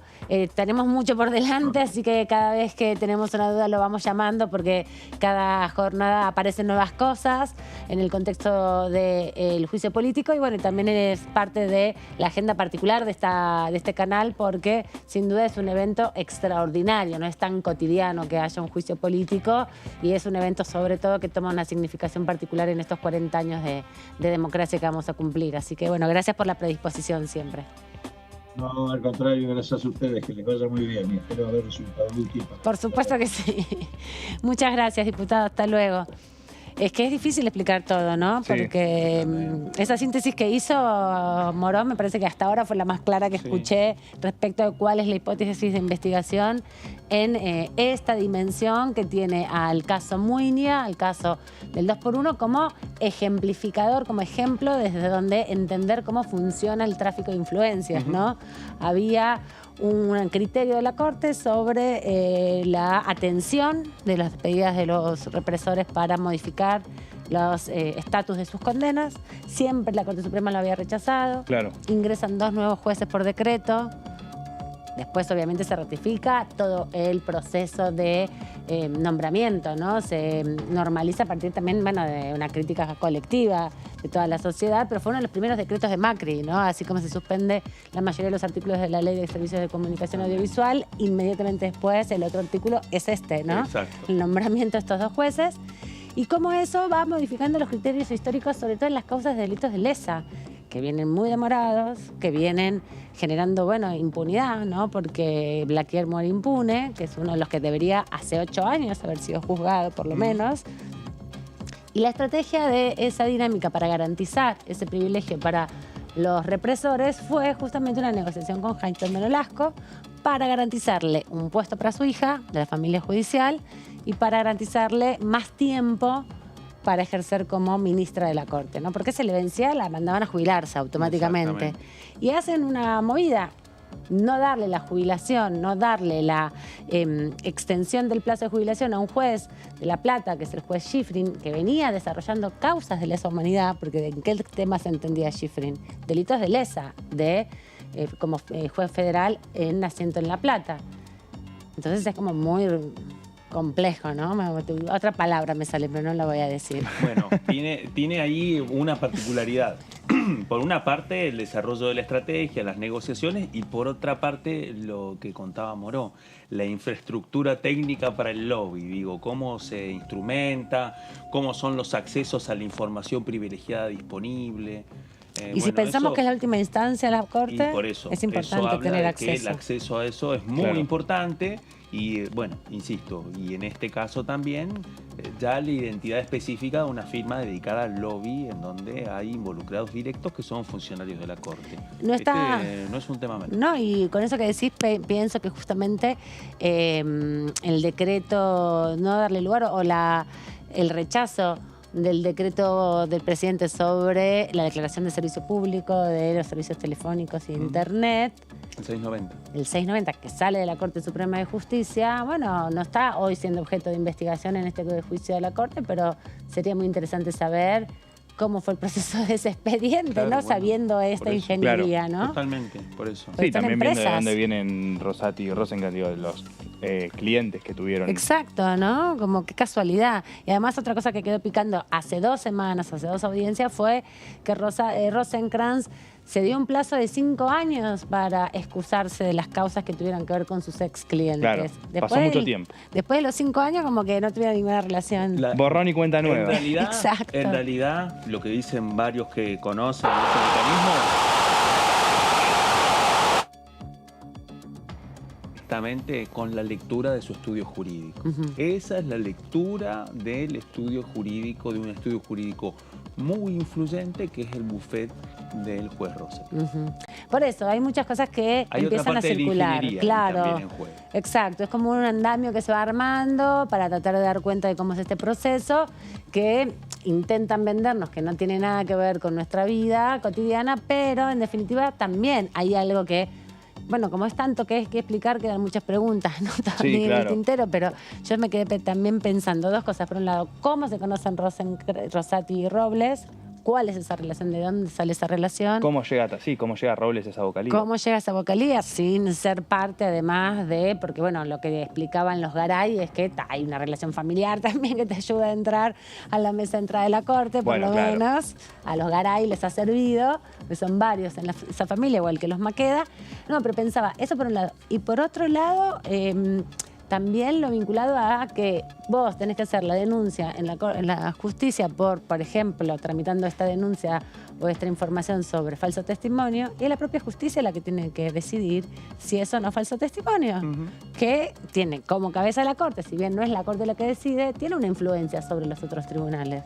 ¿Quién se va a poner en contra de la Corte sabiendo que no están los números para el juicio político en un proceso donde se investiga la propia Corte, que es la cabeza del Poder Judicial? Es como los juegos esos de perro que se muerde la propia cola. No, y lo que muestra también, uno de los puntos en los que reparó Moró, es cómo también vemos como todo el Poder Judicial en un punto está en alarma, por lo menos no todo el Poder Judicial, vamos a decir los juzgados y los fiscales federales en una buena parte, ¿no? Porque como destacaba la decisión de Marijuán en 48 horas de desestimar una denuncia de falso testimonio. Exacto, sin investigar nada. Algo que pasa en Comodoro Pi hace muchísimo tiempo. Creo que además ese perro que se muerde la cola es una descripción de ese status quo que entiendo que poder desnudar el nivel de relaciones que hay dentro de la familia judicial y cómo se atraviesa tanto en Comodoro Pi como en el funcionamiento de la Corte, bueno, en este caso empieza a ser impugnado y desnudado a partir de una comisión de juicio político. Hay que recordar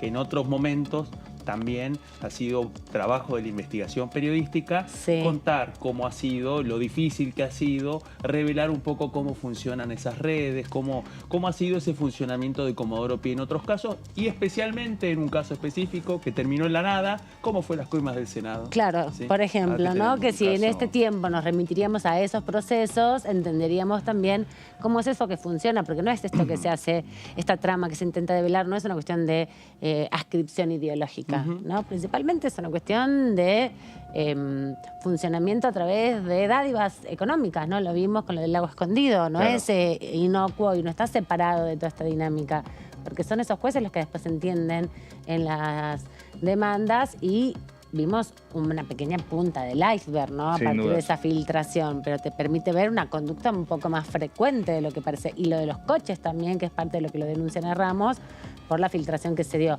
Las filtraciones también están mal, es una discusión, por supuesto, en términos de cómo se obtienen las pruebas. No es asimilable a la tortura, sin duda, ¿no? Porque, bueno, también hay una forma de bajarle el precio. Ahora, la información que traen es información vital para la democracia, ¿no? ¿Por qué? Muestra cómo funcionan. Bueno, y también... O cómo no. Cómo funciona y además en muchos casos cuál es el poder que está en juego, el calibre de la disputa que encierran algunas causas en donde realmente se juegan algunas discusiones y controversias que uno no termina de dimensionar.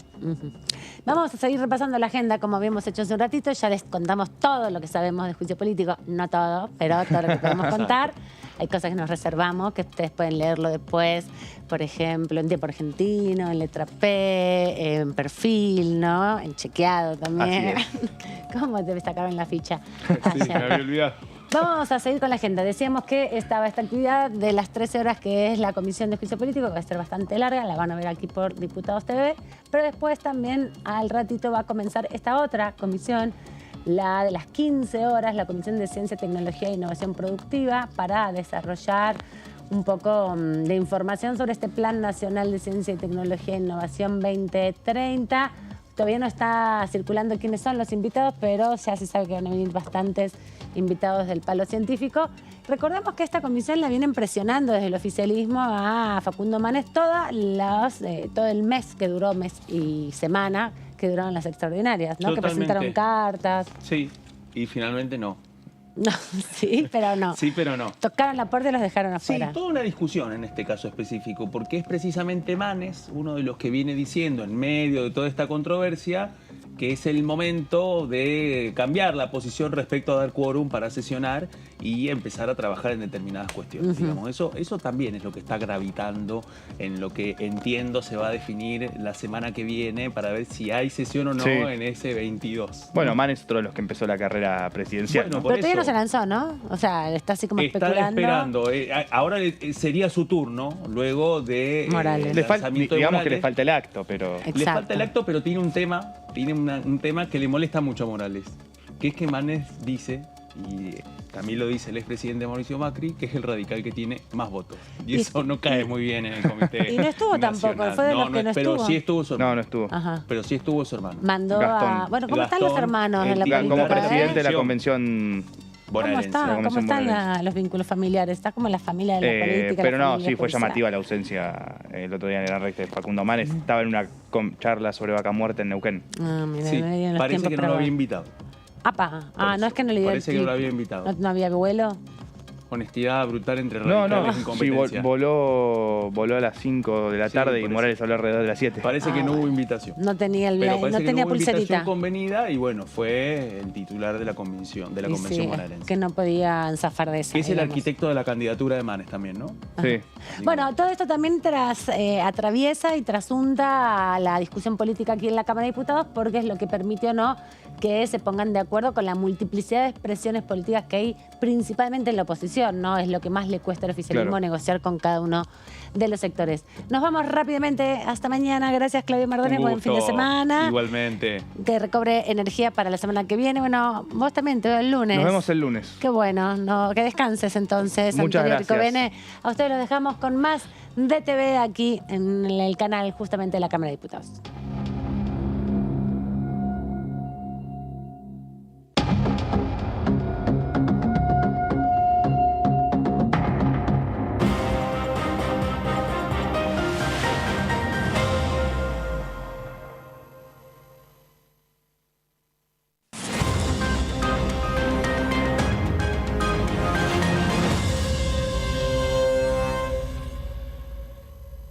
A 40 años de la recuperación de la democracia, Argentina organiza el tercer Foro Mundial de Derechos Humanos, el mayor encuentro de activistas de derechos humanos del mundo. 5 días de encuentro para que te conectes con referentes y organizaciones de todo el planeta.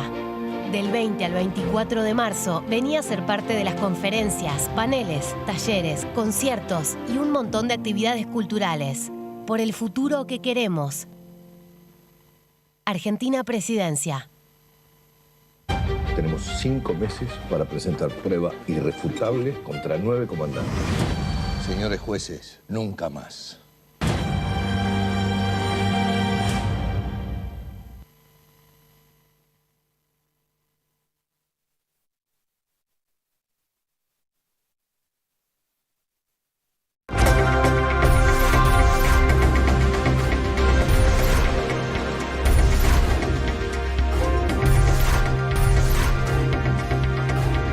Ellos son tu voz en la tercera edición.